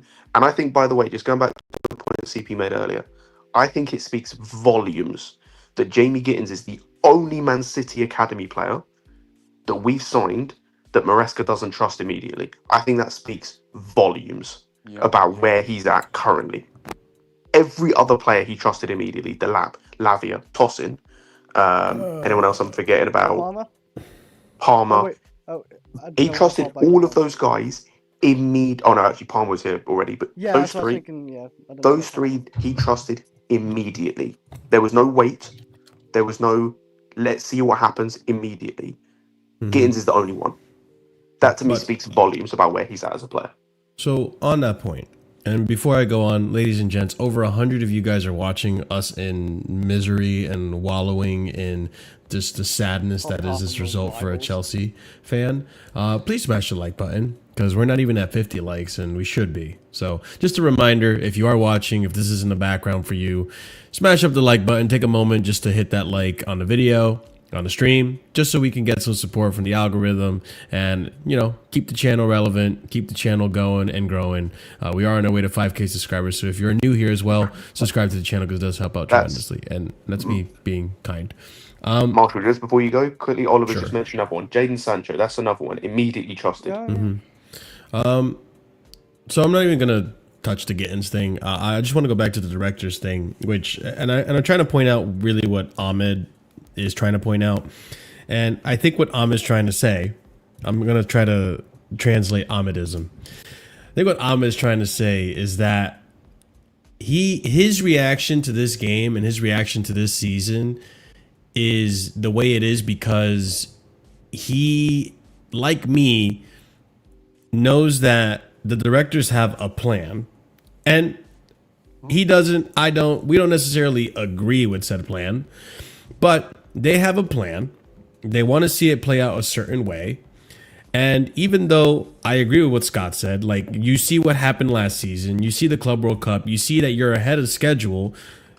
All of us here are in agreement that we would exploit that. Like, okay, let's take advantage of that to really finish, rush the plan. Like, fuck it. Like, we're almost there. We might as well just add on to it. But to see it from their perspective, I think part of the reason that it's going the way, this is just a hypothetical, not even really a hypothetical, this is a thesis of mine, right? Or a hypothesis. I think they're going about it the way they are is because they pitched a plan to the ownership. Ownership said, okay, we'll fund this. Find a talent. This is your plan. This is what you want to do. This is how you want to see it play out. This is a 5-year, 4-year plan. So if you say that this season you're going to remain in top 4 and then next season you're going to challenge because of the players that you've recruited and all that stuff, let's see it play out. Let's just say, for example, they rush it. They say, okay, cool. Let's get this player. Let's do this. We're going to challenge now. And it doesn't go to plan. Then that's their job on the line. Why did you, and mind you, I agree, their job should already be on the line. But then ownership questions you is like, okay, you had a plan. Why did you steer away from your plan? Because now what you did is you ruined the plan. You didn't get the top 4 or you didn't get the league. And now you clogged up development for this player. This investment is now not worth what it was supposed to be, yada, yada, yada. So it's not as black and white. There's a lot of gray. I think, and again, I agree with the plan of like, why not? Let's go and get a better center back. FFP restrictions, all that bullshit. Those very same restrictions that they cause themselves as well, that they shouldn't be getting away with. All that shit maybe, limits what you do in the window. But even with that argument, you look at the players you spent money on the Gittins, on Garnacho, and you're thinking, well, we could have probably gone for Malik Fofana, who was probably less than that, who I rate more. Or you could have probably used the squad, right, in Neto and put him in that and maybe just get one winger, not two. And then that extra money you had, you could have probably put in the center back. Why not spend and listen, the verdict is still up for me on the goalkeeper situation because I'm still seeing rumors about Mignon, window, pre-agreement contract, all this stuff in January. We'll see if that actually happens. And if that does happen, then I retract my statement on the whole goalkeeper situation, right? But that is a criticism I've had on them. You can see that maybe there's a reason why these things are happening. There's a reason why they're sticking to the plan and not rushing it like we would like them to do as fans. And pretty much what Ahmed is saying is, and myself as well, I'm calm about how this season goes in terms of whether we challenge for the league or not, because I'm of the mindset of, okay, you guys have a plan. You're not going to go anywhere. The plan is not going to change, no matter how mad I get, no matter how much I throw my fist in the air and say, damn you directors, Warren Stanley and Paul Lawrence Stewart. No matter how much I do, you're going to stay here and you're going to see out your plan. So you know what? Let's see if your plan actually fucking works. And if it doesn't work, I hope you get sacked. And if it does work, cool. I'm going to give you credit. I'm going to give you kudos and so on and so forth. I don't like it. I'd rather be challenging for the league now, but that's what keeps me calm. And I think that's what Ahmed's trying to allude to too. Like, there's no point in all this raging and shit. Obviously, we can get upset about the result because there's a lot to blame on the managers, the players, the directors for putting the manager in a situation. But at the end of the day, it's like, we know what they're going to do. Let's not get angry and pretend like we don't know, like they're going in blindly and we don't know what they're trying to do. There is a plan and we don't like it, but we're going to see it play out. And like, did I give or take get it right there, Ahmed? Bro, that's what it is. That's why, like, when everyone else around me, like around there was saying, we should be competing this season, we should be doing this. I said, this season is just about consistency. We need to be consistent as a team and improving the players. That's what it's basically. I don't like it. I think we could challenge. Marshall, I have a couple of counterpoints with this. They haven't improved on just hold on to those counterpoints because I want to get my food real quick, but I'll listen to you in a minute. 1 second. They haven't improved on our consistency though. So far, it hasn't happened, but I'm saying that's the expectation this season. Yeah, but how can we be consistent if defensively we can't be consistent? The individual, I'm not disagreeing with you. How can we like? I get the whole thing of they have a plan, but it doesn't mean that I can't question their plan. No one is saying you can't question their plan. I'm not even saying you can't question their plan. I'm just saying that's the way they want to rumble, and that's pretty much it. Oh yeah, of course I know how. Yes, but like, there's one thing knowing what you're. There's not one thing knowing like, just because I know what their plan is doesn't mean I have to agree with everything. I'm not agreeing with it though. I don't think that's really not getting. I'm just saying. No. I didn't say you are. I didn't say you are. But like, we are allowed to question it. Of course you are. And I'm waiting for Marshall to get back because like I hear the idea of they've got a plan, but by the way, sorry, Maresca said Esteval and Neto came off because Man United attacked with 5, so we had to defend with 5. No, you didn't. You are full of shit. Full of absolute shit. Why doesn't every team do that against them then? Because they don't fucking need to. Marshall, you okay? Oh, he can't hear us. Marshall, cool. Now that you're... All right, I'm back. Go for it. Now that you're back, cool. The first point I would make, and some of this comes from the chat because I actually made some good points, which I kind of want to piggyback off of. First point is, as Jay pointed out earlier, did they or did they not say that they had a 4-window plan to then win the league? I don't remember the exact. I don't know if they said to win the league, but I also remember it being a 3-window Well, plan. they said to challenge, It and was- we're not fucking challenging. It was a 4-window. Cool. Number one, that 4-window thing has passed because we've had like 7 or 8 at this point. But let's say they meant. Wait, hold on. Not 4-window. Did they mean like? Did they misspeak and mean 4 years? That's what I was about to say. Let's say, for example, Yeah. they meant 4 summer windows. That would make next summer the last window. We're not in a position. Our squad currently, even let's add Quenda, Penders, Anselmino, and Sarr I think to this was team. along the lines what was said that they're being Cool. Let's judged after let's 4. add those. Let's just add those 4 players to this squad. Do you think that this squad is ready to challenge with those 4 players? Nope. Cool. Then they still need to buy players. The second thing, I disagree. That was CP that answered. I disagree. I think, well, let's just say if those center backs are as good as they are, I think we cover all our bases. so Oh those my 4 God. players. So with those 4 players, we're now a title challenging team Yeah, if they're as good as they're with this touted current to be. squad. With So this current squad. If they're as good as they're touted to be, which we won't see until they play for Chelsea. So that means they better be Saliba level, right? Because Yeah. Saliba went for No, 2 years. that's 100% what it means. And if they're not, then I'm going to be here criticizing it. Cool. Second 'Cause that's point the I want to plan, make. right? Actually, there's 2 consistent points I want to make to this. I'm going to go to what CP said Wait, first. wait, of all. wait. Sorry, Scott. Though Saliba, when Arsenal bought him, was rated as the Mbappe of center backs. I have not Yeah. heard anything about Anselmino or Mamadou Sarr to that level anywhere. So how can you say that they can even that we're waiting for them to reach that CP, level? I don't agree, and I don't think that's the actual case. But I'm not gonna know until it happens, and that's Cool. their plan. So I've been saying, I'm keeping consistent. I'm gonna criticize the plan once it gets initiated. If that's The what they want to second- do, then let's see. The second issue I have, or one of the other issues I have, let's go to CP's point. Let's say, for example, having those 4 players isn't quite enough. We need more recruitment. Sure. What about any of the recruitment they've done over the last couple of windows, shows you that they're able to buy players to help you challenge to win a league title? Like I just mentioned earlier, we've signed 1 player that's made an actual noticeable difference to our first 11. And we're currently misusing him. Delap was also like a bit unsure at times. Neither winger we've signed so far is making a noticeable difference to our starting 11. Neither of them can start. Our left back doesn't. The backup left back we bought. Who else did we buy this window?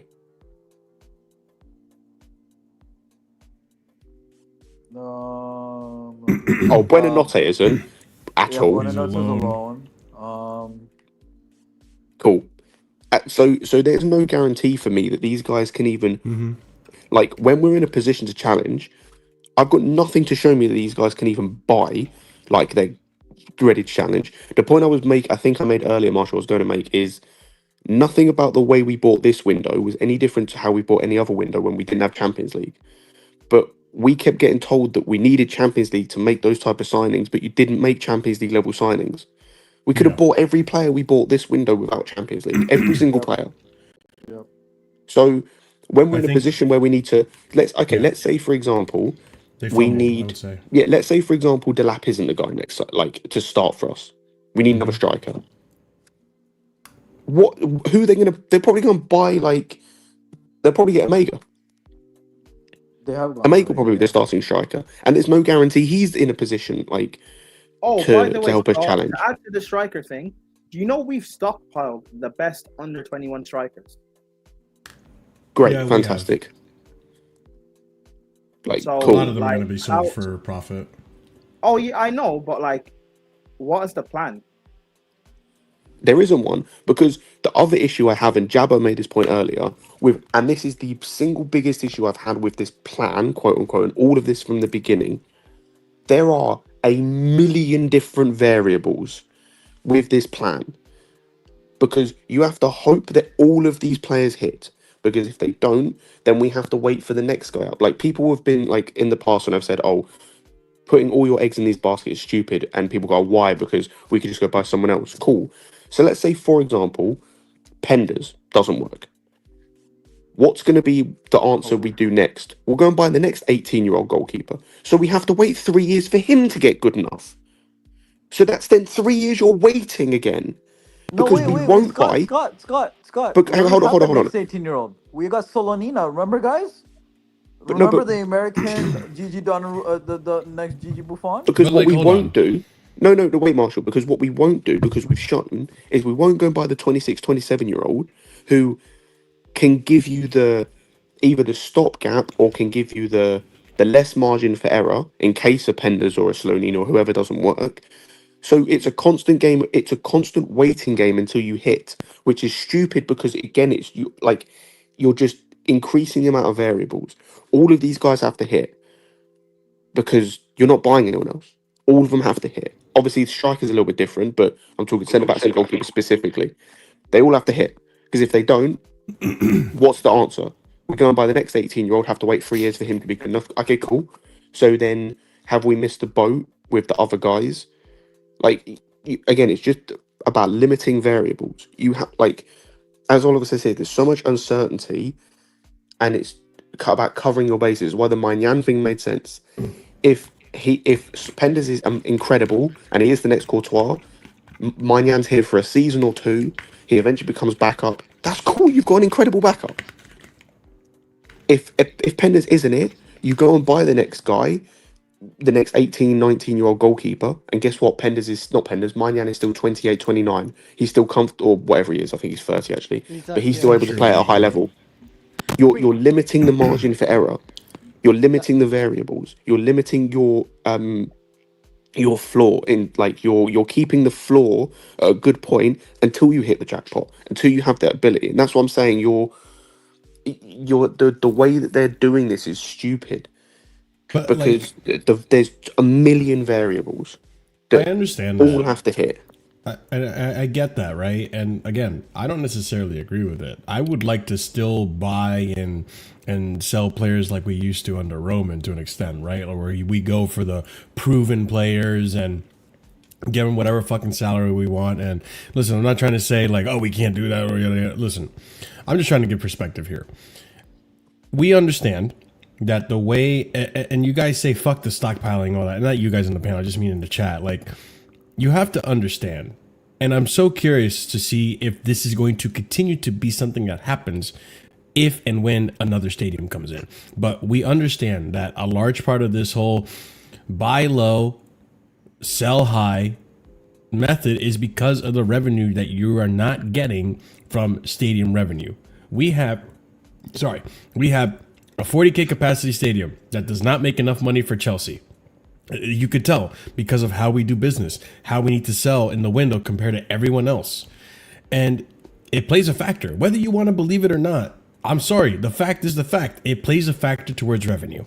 So when you have that issue, what are one of the ways you could solve it? For one, having a front of shirt sponsor, which we still don't fucking have, which is a criticism it's looking worse and worse. The other one is, you have to sell players. You stop. These guys just broke their transfer record for most players still. And I already see chat oh my God, what do you mean by the stadium? You're blaming. No, I'm giving you perspective. They're running this like a stock portfolio. You buy a bunch of penny stocks and you keep the ones that have a rise and you fuck off with the other ones and you sell higher and you make your profit. That's just your perspective, I'm telling you. And with the low risk, high reward shit, you eventually hit the jackpot, like Casey's saying. You get your Estevals of the world. You get your, I don't know, maybe Anselmino works out, and you get the Anselminos of the world. Cole Palmer as well. Andre Santos. Not everything, or a Cole Palmer, even then. Not everything is going to be just a sell. Some of you guys are hyping Quenda, but not too long ago when we signed Quenda, when the window where we needed reinforcements, Kenda was highly criticized, but it was one of those we're going to do a little investment, see if it plays out, and if it plays out, we can keep him for the team, or if it doesn't, we could sell him for profit. Wait, Marshall, but you're saying that, okay, but you know what also pays out a lot? Winning fucking leagues and Champions Leagues. That's what also pays out. But you say that, but at the same time, listen, I'm not going to argue that we're going to win the league or not, but we don't know if that's going to. First of all, that's not a reliable means to make money, right? So the they're not higher going to the depend quality, on more that. money you get. So It is a reliable way to make money. It's not reliable. I Yes, Because it that's is. dependent on that. You're depending at that point. You're depending on Big joke players about staying Arsene Wenger fit. is because if they get top four, they get the Champions League money. Yeah, but that can only get you so far, right? Like you remember the narrative last season for Club World Cup. They weren't going in there to win it, and we also didn't think they were going to go in there to win it. We were convinced that they were just going to go in there and participate, and that's it. It was a surprise to the ownership that they actually won it. And I'm hoping that because of that, they understand like prize money is good. Like you can't rely on it because sometimes you do get fitness issues where players fall, your team isn't fully there, you can't perform at the level you want to perform at. Other teams could, beat you on the day because football is football. But what you can rely on is if I buy this player for £20, give him 1 or 2 good seasons, I could probably flip him for 15 more pound profit or 10 pound profit. That's incorrect because how do you know that player's gonna have 1 or 2 good seasons? I'm sorry, we thought It doesn't Royce depend was- on if they we have were good making seasons or jokes not. about Look him. at the players that we've sold. Look at João Felix, Renato Vega. No, but no. Wait. We made a loss on João Felix. First of all, we made a loss on KDH. Okay, just to by summarize this then, CP, because I don't want to go into detail of every single one. Can you tell me, have we made more losses on the players that we bought, or have we made more profit? This summer, okay, let's go through it. Madueke was a profit. KDH was a loss. Felix was a loss. Who else did we sell? I think Nkunku ended up being a loss. Nkunku's a loss. Nkunku's definitely a loss. That's so we have three signings, How three much was transfers that that are KDH? losses. Unless we're gonna 27, 28. Rose for 20 million, but he's an academy product, not a player we bought and we're planning to flip. Then I'm not counting those because those are literally academy products. So or Bashir Humphreys and all that shit. So besides those, 3 signings we've made a loss on, and Madueke we made a profit on. Marshall, what I will say is There's I a lot agree more with players than we you. sold in that, but okay. Marshall, I agree with you in terms of if you buy low, like the Vegas, the Kiyu when he sold, Vega's a profit. Sorry, yes. like the ones you buy low, 100% you can flip them for a profit, and you don't really have to do too much, like with our ability to sell. But it's Profit, which is a profit. it's the the Garnachos, the Gittins, the ones where you spend a lot of money on. The Jacksons, trying to get profit for those guys, they have to perform well for you to make profit because you've spent that much on them. But yeah, either way, either route you go is there's no guarantee. There's margin for error, there's variables. Because when it comes to winning trophies, obviously you've got to stay at a level of consistency. You've got to make sure you keep your players, etc., etc. Whatever it is. But at the same time, getting in those players and selling them, you've got to make sure you can sell them for profit. We've done it with a decent amount of players. We've also failed to do it with some players. So, it's variables either way. But, I don't. I'll be honest. The stockpiling thing, I don't have as much of an issue of because I just accepted that what we're going to do. It's more what makes sense. Marshall. That's it. The issue I have when it comes to stockpiling is specifically for 2 positions, the 2 most important positions in this squad we haven't stockpiled for. Because, like I said, if Penders doesn't work, there is no backup option. It's not like you've bought a bunch of... the backup option is Slonina, who was at Barnsley last season. Yeah. That's... No one thinks he's going to become anything, even though at the time people, he's going to be the next thing. He's not going to become anything. So if Penders doesn't work, there is no backup option. There is no other option. He has to work. Centre backs. Sarr and Anselmino have to work. There's no Josh, obviously, but he's already in the team. Waffle. Not you. Just comment. Outside of Sarr and Anselmino, there's no other. If they don't work, there's no other option. So that's my thing with the stockpiling. I agree with you. If we'd stockpiled centre backs, if we had 4 or 5 centre backs on loan or waiting in the wings, cool. I can hear the argument of okay, hope at least one of them bangs, right? Yeah. But we've got 2. The goalkeeper, we've got 1. Penders has to bang, otherwise we're stuck with Sanchez. Yeah, and that's has where to bang. what you pointed out earlier is what happens if it doesn't bang? Well, cool. This is what the ownership is probably going to do. Oh, well, cool. It didn't work out. Let's get another 5 and see what works out in 3 years. Sucks. that's another 3 years. That's another 3 years you're kicking the can down the Yep. road. That's another I 3 years of understand. no major trophies, and that's my I biggest understand. worry. Yep. After the game today, I am seriously considering if we ever win a major trophy under these guys. I think the thing is, and I'm gonna be honest with you. What's Listen, man. what said? Just be prepared. Listen, just listen. This is their model. And this is the way they want their cookie to crumble. So, I mean, there's nothing really else to say at this point. I just think, for me, in my personal opinion, I don't. I do wonder for Maresca, because if he continuously starts doing this last season, I think when it was João Felix and some of these other guys, yeah, I don't think the ownership minded, right? Because at the end of the day, these guys are probably always going to be moved along. But if you look at Garnacho, again, some of these other guys here that are not playing on a consistent basis, right? Then I do think a question needs to be asked here: is Maresca's job even safe? If you continuously don't play some of I will say. because like, Sorry. Go ahead, Sorry to interrupt, Ahmed. I will say, like, I mentioned this earlier, and I haven't had it. Like, obviously, I've been away for a couple of weeks. Haven't had a chance to like speak on it. His utilization of some players this season has been nothing short of disgraceful. Like, nothing short of bizarre and That's what I was disgraceful. gonna say. Like, his utilization of João Pedro is a fucking disgrace. Outside of when he's played in the 10, it's an absolute fucking disgrace. Like, against Brentford, playing fucking hoofball with Sanchez for 80 minutes to João Pedro, getting him to have to win like first and second balls because no one was around him. The way Enzo Fernandez has been used this season, I'm not saying he's been good, but like, what was that game?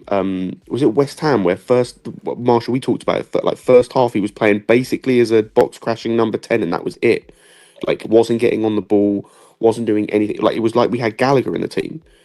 It was like, Yeah. There's a utilization of Hato in that Brentford game. Like, this is a guy who played centre back, like left back for Ajax. He's not an inverted number 10. Like, Yeah. you're That was, hampering these Brentford. players, and guess what? He looked like shit. Yep. Exactly. And he looked like shit when he did the same thing against West Ham because he's not used to doing that. Like, Here's the thing. that's terrible. Like, the utilization of Chalobah in terms of, and this is not me defending Chalobah as a player, but one of his issues is he's very one-footed. So you've got him playing left centre back where he has to cut inside all the time. So you're hampering the build-up. Like, his utilization of some of the players, even today, by the way, for the 6 minutes that he played, why is Esteval playing left wing? Like, his utilization of some players this season has been so bizarre. This is why, by the way, I know we just talk about utilization. I'm just talking about even starting some of these guys, like playing these guys. And these are guys that probably, whether we like to admit this, board directors want to be played. This is not a situation last season where some of these other guys, okay, it's fair enough. Right? I do wonder about, hey, how long has he got left if he keeps doing this stuff, and then the games keep being draws and losses? Listen, that's not gonna happen. I will stand I here hope and not. say, like, that is not going to happen because I know we're gonna win games, and today was one of those days where we were totally off it, and from the get-go, 5 minutes into the game, I understand Maresca with some of the subs, like, defend the result, like, all right, we're a man down, the likelihood of coming back from this, I'd rather just not lose. I get that mentality. I disagree. Like, the amount, I'm sorry, like, this is a Manchester United team that's I getting battered understand, by but everyone. you're a man And down. It doesn't matter. We've Wait, seen hold 10 on. men beat 11 men before. It's not We've even that. seen 10 men I've teams I've seen beat 11 men Newcastle teams tied. before. Marshall, we were 5 minutes into the game. Yeah. Yeah, we were 5 minutes you're into the a man game, down. Like, and see, No, but you said defend the result. We're 5 minutes No, into no. the game. I'm saying, look, hold on. Let me land my point. Let me just land my point because I even get to land my entire point. Yeah, What I'm trying to say is that I understand from a perspective that, yes, you can make, for example, taking Neto off for Tosin, or taking at least Neto off for, because he had to make 2 subs. He took Neto off for, I think it was Sanchez. For Esteval Sanchez, but So at that point, okay, you have 4 defense. Stay with the defense, and just stick with Steval and Palmer. If you want to take Palmer off for another defender, fine, but at least keep Stevao on. Because at least that gives you some attacking outlet. You can defend and soak up pressure and hit them on the counterattack. I don't mind that. You can try to defend the result. But the thing is, though, like, you definitely can with our players. Because I'm sorry, like, outside of Euro, I don't rate that defense. I still don't. They beat us. But Marshall, I think Demonat mentioned, like, you can do that in like the 60th minute. You cannot do that for 85 minutes in a game. You physically cannot do that down to 10 men, 85 minutes. That's stupid and ludicrous. That is asking for you to concede, which we did. With considering as well, Marshall, considering our defense as bad as it is, like if we had Arsenal's defense, right? If we had Arsenal's defense, using 3 windows for 3 fucking separate substitutions is the stupidest fucking shit I've ever seen in my life. If you're gonna make substitutions like that, make them on 1 or 2 windows, so at least we have something in the second half. Mm-hmm. That's also why we couldn't bring on Garnacho anyways if we wanted to after Tyreek George, because we used up all our windows. It wasn't it's CP. It wasn't just that we made all our subs anyway. What the fuck is this clown show? We made 5 substitutions anyway. And I disagree with I think if you took Neto out, that's fine, but you shouldn't have taken Esteval out. He gives you at least a bit of creativity. We know that. Mm-hmm. So he can give you counter-attack or a bit of creativity, because João Pedro, I felt so sorry for him because he was left alone by himself, taking on 5-6 different people, trying to create, trying to hold up play, trying to do everything. Because by the way, we had no one creating. If I were the manager in this situation, I wouldn't mind defending against. This is United. I'm not afraid of them on the ball. I really am not. What I am afraid of. Hold on. Let me just lay my point. What I am afraid of with United, with the players that they do have, is getting hit on a counterattack. Because Mbeumo, I'm sorry, on a counterattack, that guy's fucking dangerous. I'm not risking Sesko on a counterattack. And Cunha, who didn't play today, but they had Amad Diallo. I'm not risking those players with our slow defenders on a counterattack. I'm sorry. Right, Marshall. And that's why what I would have done is the red card happens. I take off. Wait, you say that now in terms of slow defenders. Hold on. What one defender is hold on, fucking Anselmino. I'm not Anselmino, Josh Hachipong. Hold on, CP. What I would have done. How about that? I take off. How about sub him on? I would try him at center back instead of fucking Tosin. What I would have done is. Or take off Chalobah and put on a fast guy who's a right back / center back. Let Prime land his What I would have done. Oh, I can't hear him. Sorry. Because I get what you're saying, but it's a bit of waffle because we're defending with 5 with no pace in our team.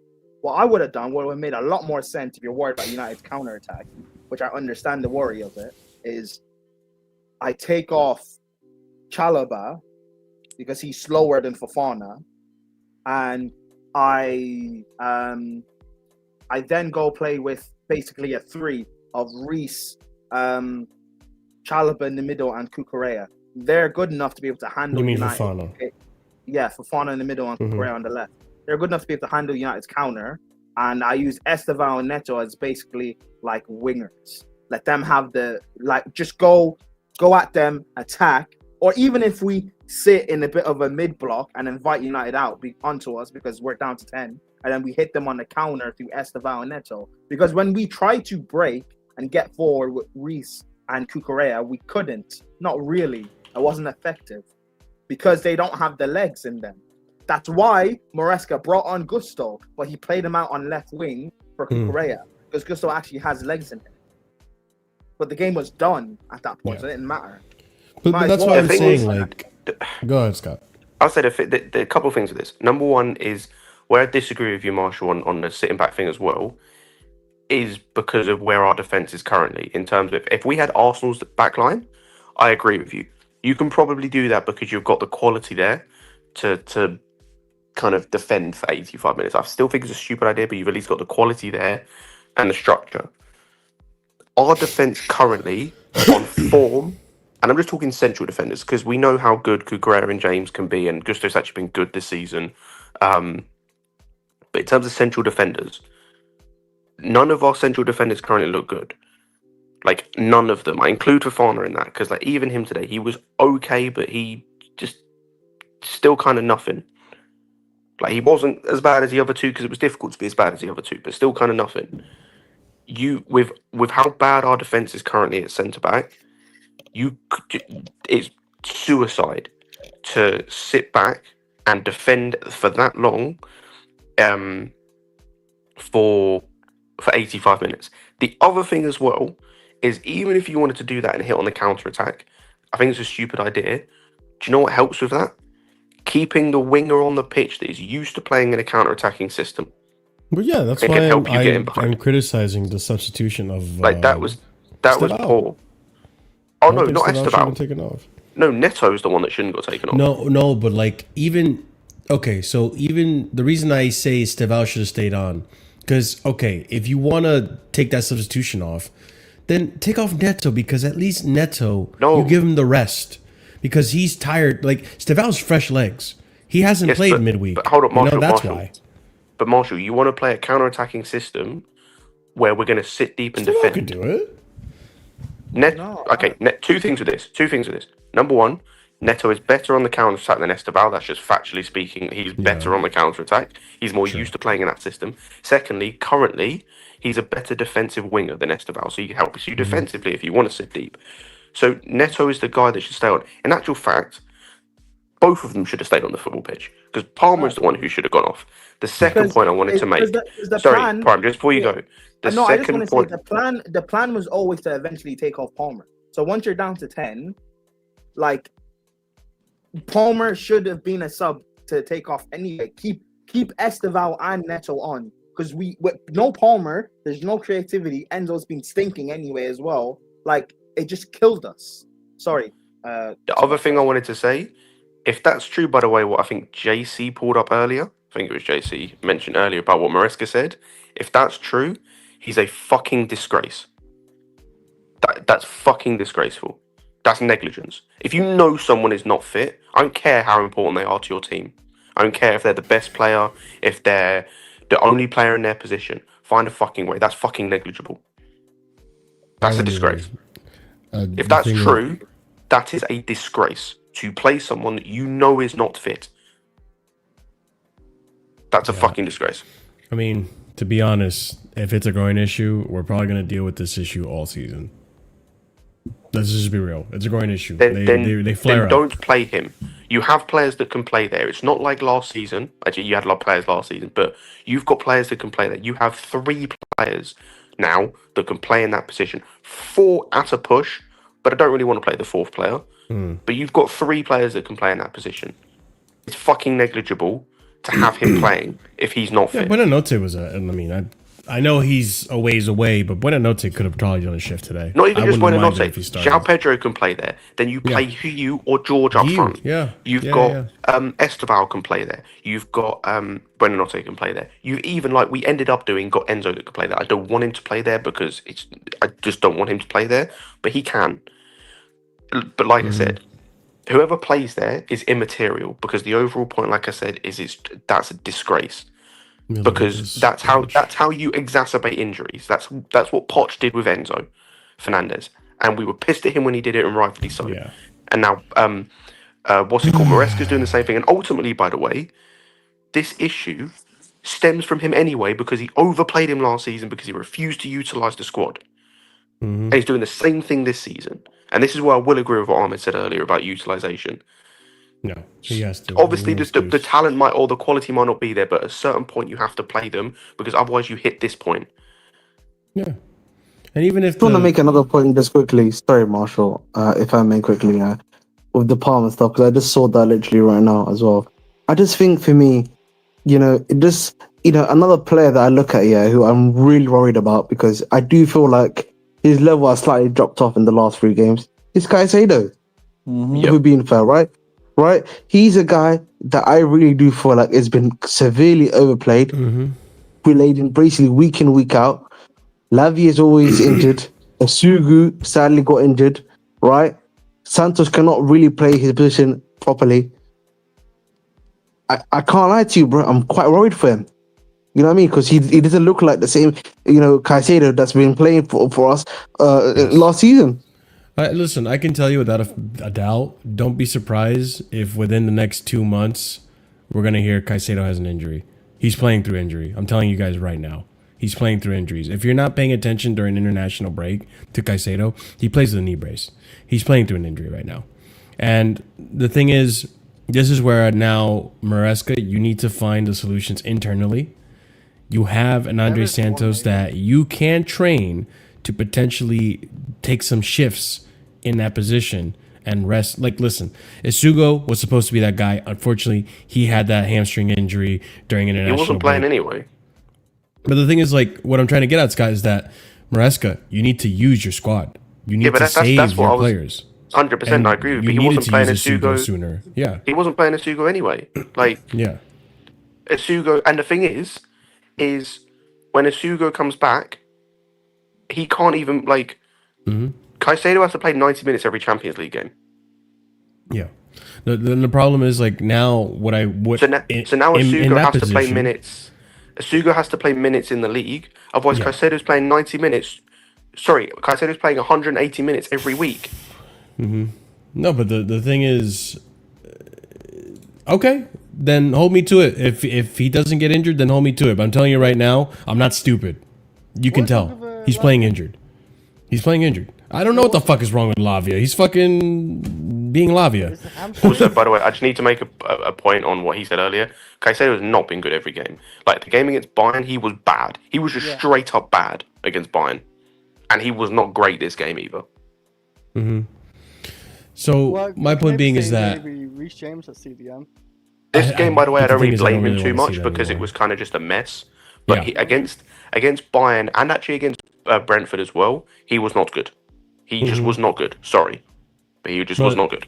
What I'm trying to get at, right, is that if I'm Maresca and I signed up for this job and I'm working with the tools I got, I'm going to start to try to integrate Santos into that 6 until Isugo can come back and he can naturally integrate into that. Because I know Santos can do it.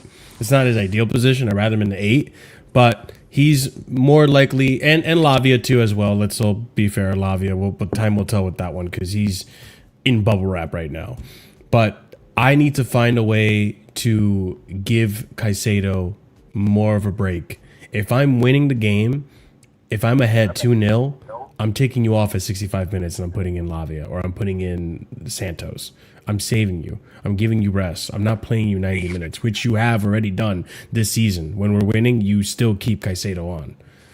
Same thing goes for Enzo to an extent, to be honest. Like, these players were brought in to be substitutes or understudies for these midfielders. Use them as such. Like, the whole trust thing, like, you're never going to get over the whole trust issue unless you give them a chance to show you that they can be trusted.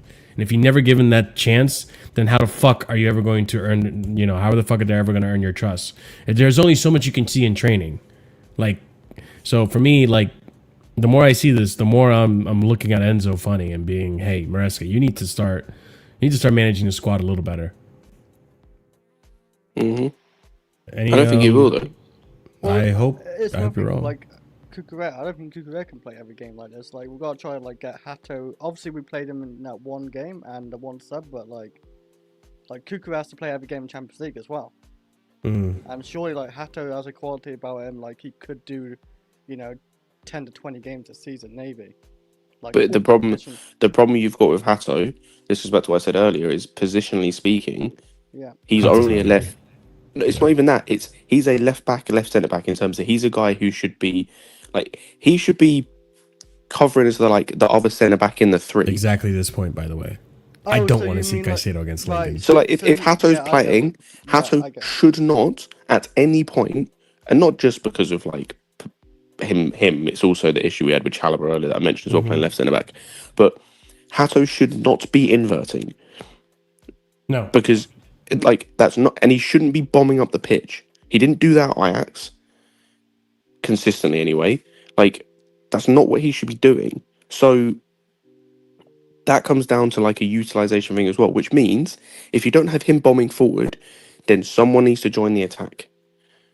And what you should be doing, because like I said earlier, you've now shown that both right backs can do this, is whoever the right winger is, ideally it should either at this point be Palmer or Esteban, They should be coming inside as the other 10. It should be João Pedro in the 10. So those are the two 10s. And it's either Gusto or Reece playing as the overlapping outlet on the right-hand side. Both of them have shown they can do it. Don't give me the Reece isn't fit enough to do it. He did it for 90 minutes today. If he was tired at the end, that's fair enough. But that's in the 90-something minute. So he can do it. He's shown he can do it. Did you watch England, Scott? He was overlapping. I didn't. I was not watching the England games. I didn't watch it, but I know a mate, like, he said Reece was overlapping and he actually got a cross assist as well. What was the opposition that he did against England, Chris? I honestly, I don't know. I didn't watch it. I saw my mate. It was Andorra and it was Serbia. And Andorra and Man United. Awesome. Which one? Even like he did it today, and he was our best player on the football pitch today. He was the only outlet as well, especially in that second half when we were actually getting on the ball. So he's shown he can do it. There's not an issue with fitness anymore. That's bullshit. There's not an issue of he can't bomb up and down the football pitch. I don't want to hear that nonsense. He's not having to bomb up and down at full speed. He's having to provide an outlet and be able to cross the ball for people in the box, which he can do. It's Reece fucking James. Yeah. If anything, by the way, when he plays in midfield, go and look at how he plays in midfield. I would not be surprised if he covers more ground playing in midfield than he does at right back. Because typically in midfield, especially with the way we play, with how our midfielders play, they cover a lot of fucking ground. So, like I said, I don't want to hear that. We've got fuck Sanchez. We've got the ability for both our right backs now to play that overlapping role. It's quite clear that neither of our left wingers are able to start. So, for every game that is important that you can't rotate, outside the striker, that's an issue. The front four or front five, the front four should be Neto, João Pedro, and Palmer or Esteval if you want to give them a rest if he's not fit, and then a striker up front. I don't give a shit who. Mm-hmm. You could put Shimwaker up front, and with the three behind him, if they're playing to their like the best of their abilities, which I think they can, with Reece James there as well, it does not matter who you have up front. Any final thoughts, guys? Because I do have to wrap it up. Fred? Chris? No, not really. Shambolic, I got fucking head. Now that I ate and I listened to you guys' analysis, I do feel better. So there's that. That's a positive. You feel better? And another positive of today's game is that, did Fofana play a full 90? He did, right? He played a full 90. Nope, he didn't. Never mind. He didn't? Another positive is Fofana looked decent. He didn't. He was the one who came off for... defensively, he looked our best one, yeah. He came off for George. Oh, okay. Yeah, we went more attacking afterwards.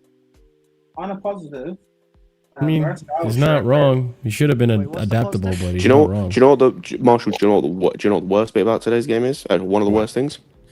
The red card doesn't even make a fucking difference. What do you mean by that? I don't know. I don't know about that. Wait. No, as in the game Sanchez misses is the linking game, which he was not going to play anyway.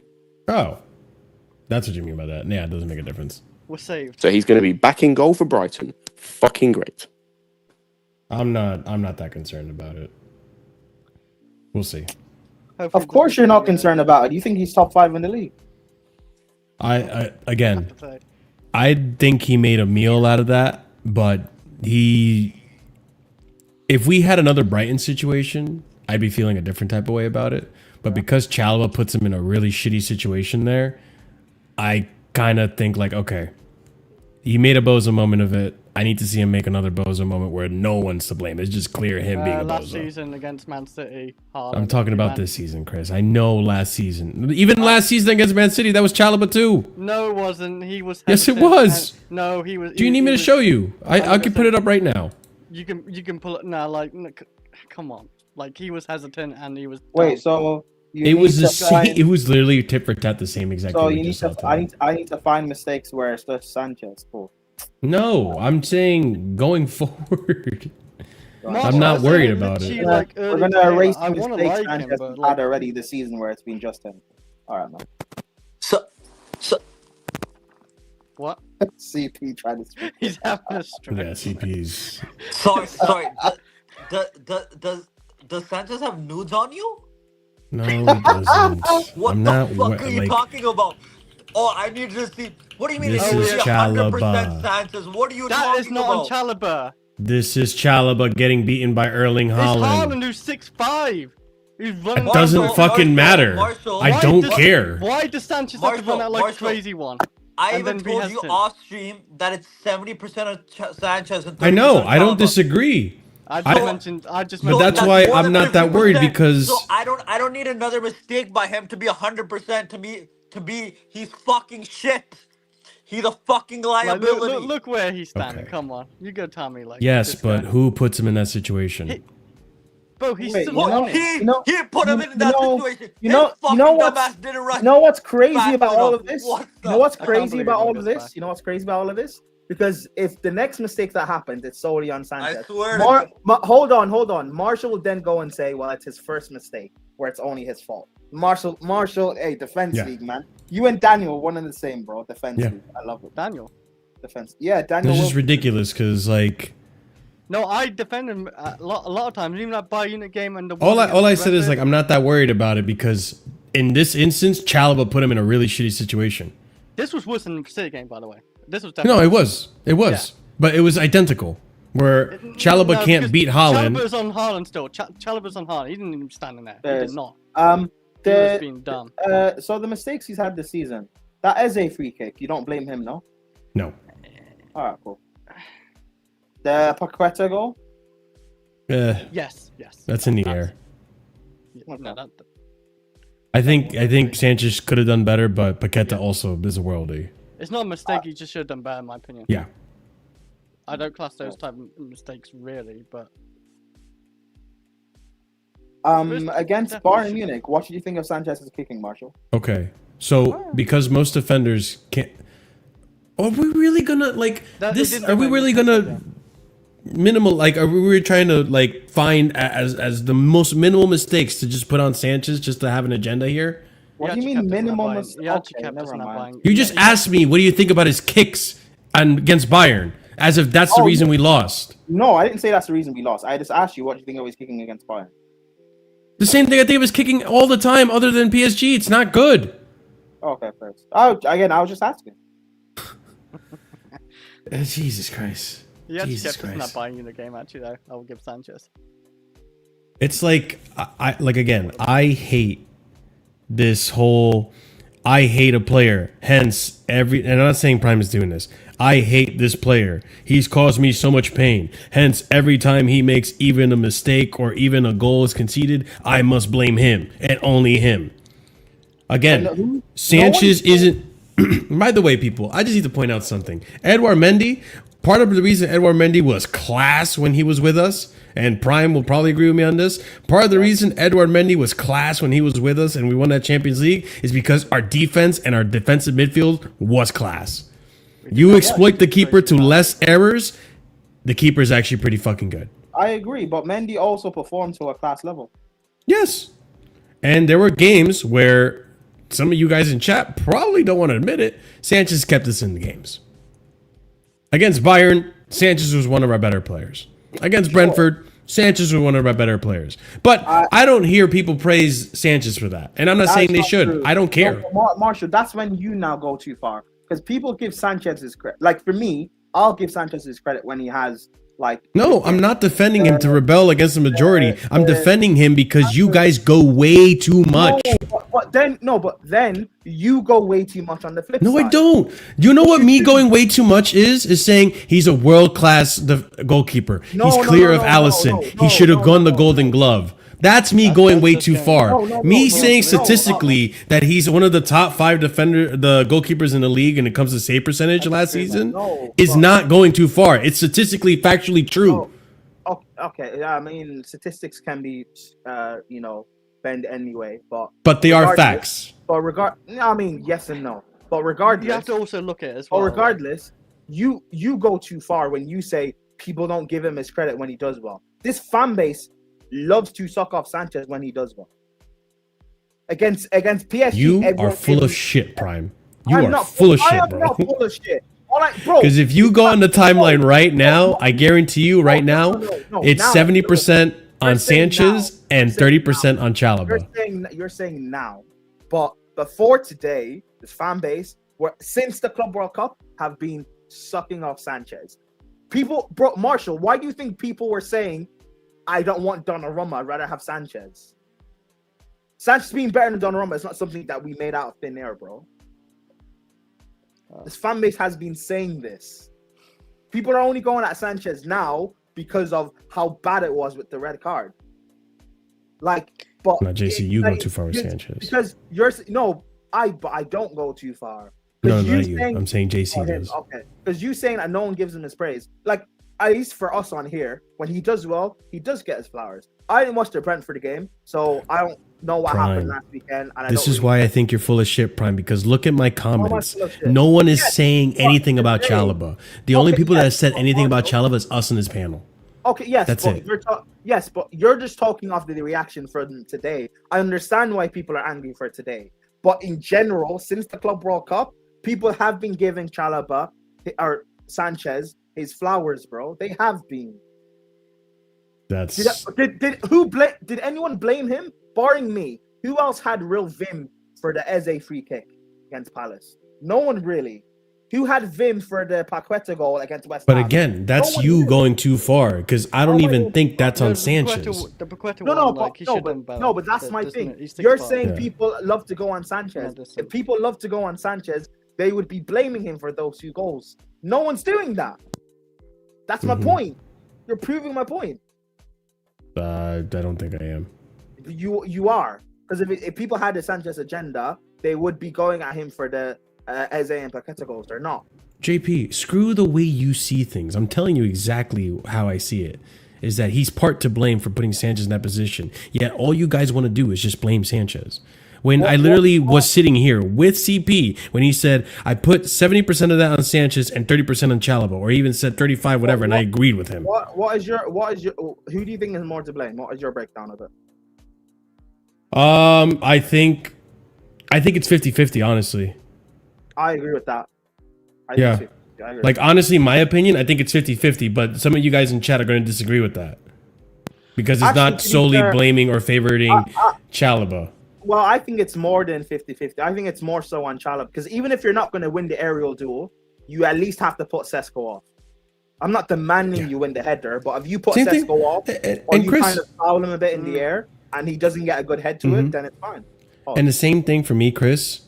Not to as this extent goes for that Haaland thing. I don't care. And you guys in chat, I don't care if Haaland is tall and he beats most center backs. Okay, just because he beats most center backs, that means I just got to let him win the ball. He kept with him at that point. He put pressure on him. You know why that's wrong? He would never be in that situation if he went out of goal. Remember when we played City, the second game under Poch in the league? The Sassy pocketed Haaland. So you can pocket Haaland.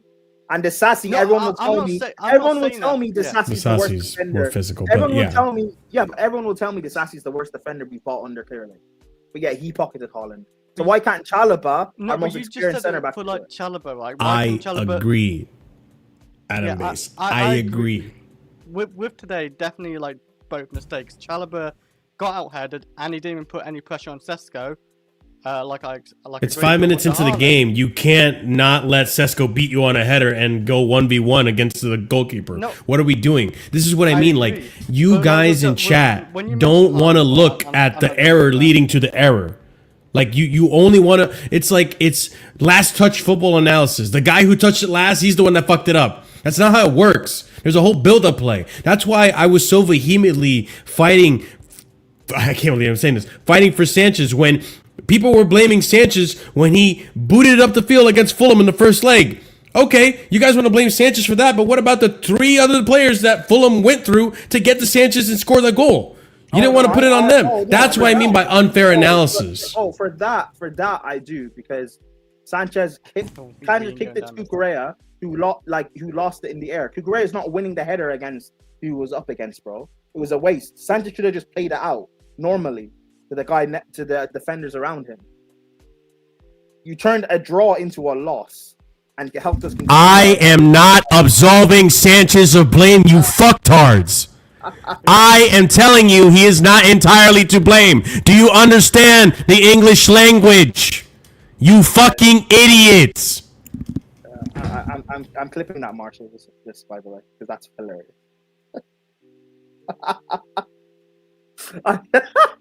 Like, at this point, I'm more upset how stupid some of you guys are in chat than I am with the result. Like, you can't understand simple comprehension or simple English. Like, I don't want to pull a Scottism and fucking be mean to you guys, but sometimes I feel like you guys need to be bullied. You guys need to be bullied.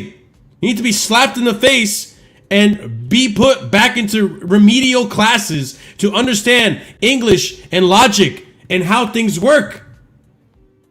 Again, I'm not saying Sanchez isn't to blame. I am repeating myself at this point.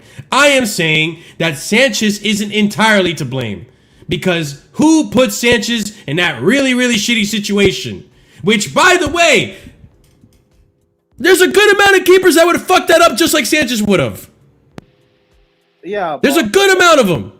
Yeah, but with Sanchez, it's repetitive fuck up. So at this case, it is. It's been a while since Sanchez fucked up, but this is a fuck up. That's not true. It hasn't been a while. But this goes back to my point. Yeah, this is a fuck up. But the reason I'm not worried yet, right now, I gotta emphasize yet, because he was put in a really shitty situation in this one.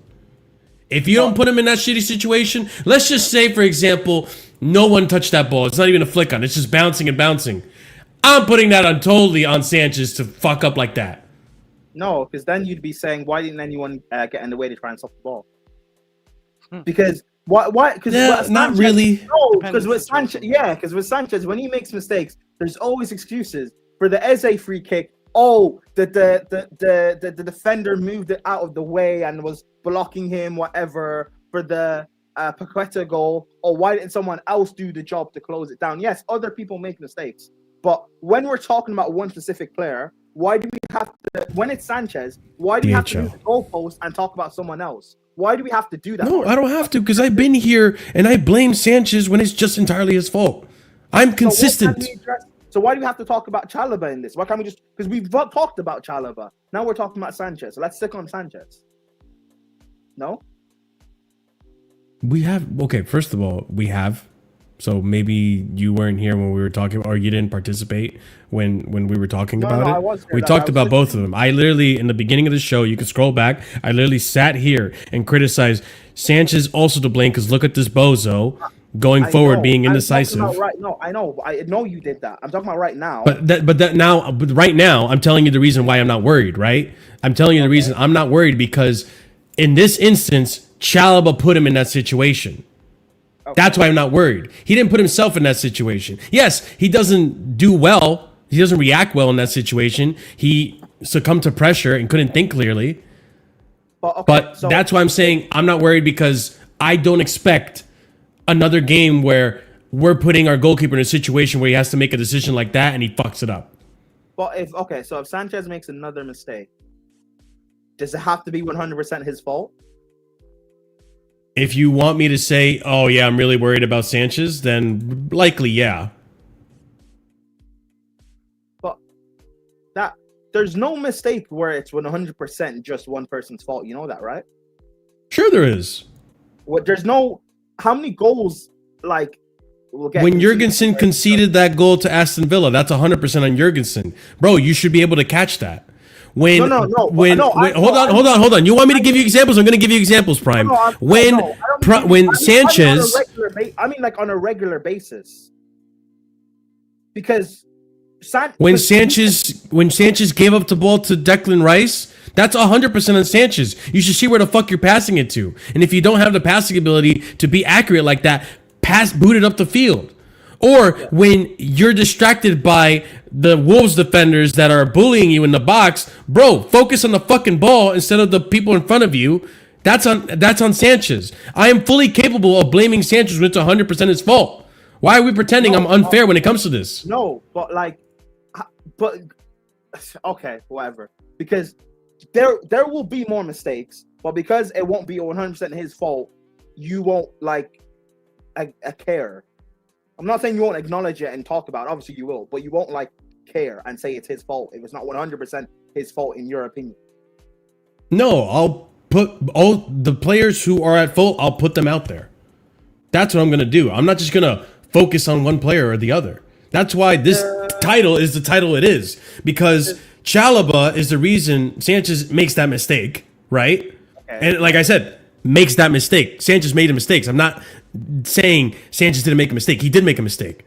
But Chalobah is the reason that even happens. And then Chalobah is the reason that Bruno Fernandes' goal counts. Because the same way we were bullying Koa early in the season for like, this man always keeps the player onside. He never keeps the line. All right, cool. Let's keep the same energy for Chalobah. He kept Bruno Fernandes on line for the goal. Yeah. Okay. The second goal we conceded. Who do you blame? Also, real quick, DHL, I've had enough of you. I'm timing you out for the rest of the stream. You are ridiculous, bro. 5 minutes in, you let him score and you scream at your defender after that. You guys would have still blamed Sanchez. I guarantee you. Because I literally had Sanchez's number one hater telling me it's not a lose-lose. You concede that, you go down to 10 minutes on Sanchez, or you concede the goal and it's on Sanchez and Chalobah. So Sanchez can't catch a break regardless. RSM is not Sanchez's biggest hater to me. But regardless, the second goal. Real quick, who's that on, let me finish this. That's normal behavior. Karate kicking a guy in the chest in the 5th minute is madness. Again, I'm not saying he's not absolved of, a mistake here. But again, you are put in that position to make that mistake by the defender who cannot win fucking headers. And this is a repeat offender. I've shown you in the stream how many times Chalobah has done this and put us in shitty situations where we have conceded goals. I'm tired of Chalobah being absolved of responsibility because Sanchez is a bozo. Chalobah is not absolved of responsibility. But according to DHL, because I've not seen DHL put any onus on Chalobah, it's only Sanchez. Yeah, but DHL stands for dick sucking lips. No one cares what he thinks. Sure. But yeah, okay. The like Sanchez and Chalobah, they're both repeat offenders. Yeah. The second goal we conceded, who do you blame that on? Our entire defense, really. Our entire defense. They should really, okay, you can say, oh, yeah, Reece should have cleared it better. Clearance is a clearance. It's not always going to be clean. But even if you clear it not entirely and it goes up in the air, our defender should be good enough to beat, who it's going to land to. Beat the player. And you can see a little bit that Jurgensen hesitates. And honestly, this is hypothetical. Because the one thing I do give Sanchez credit for is he's been pretty good about being aggressive, punching balls out in the air and all that stuff. Jurgensen, I wish, just committed to trying to punch that ball. You can use your hands, bro. You're going to be taller than everyone if you can use your hands. Just punch the ball out. You're right. It's right in front of your box, bro. But you hesitated and you went back.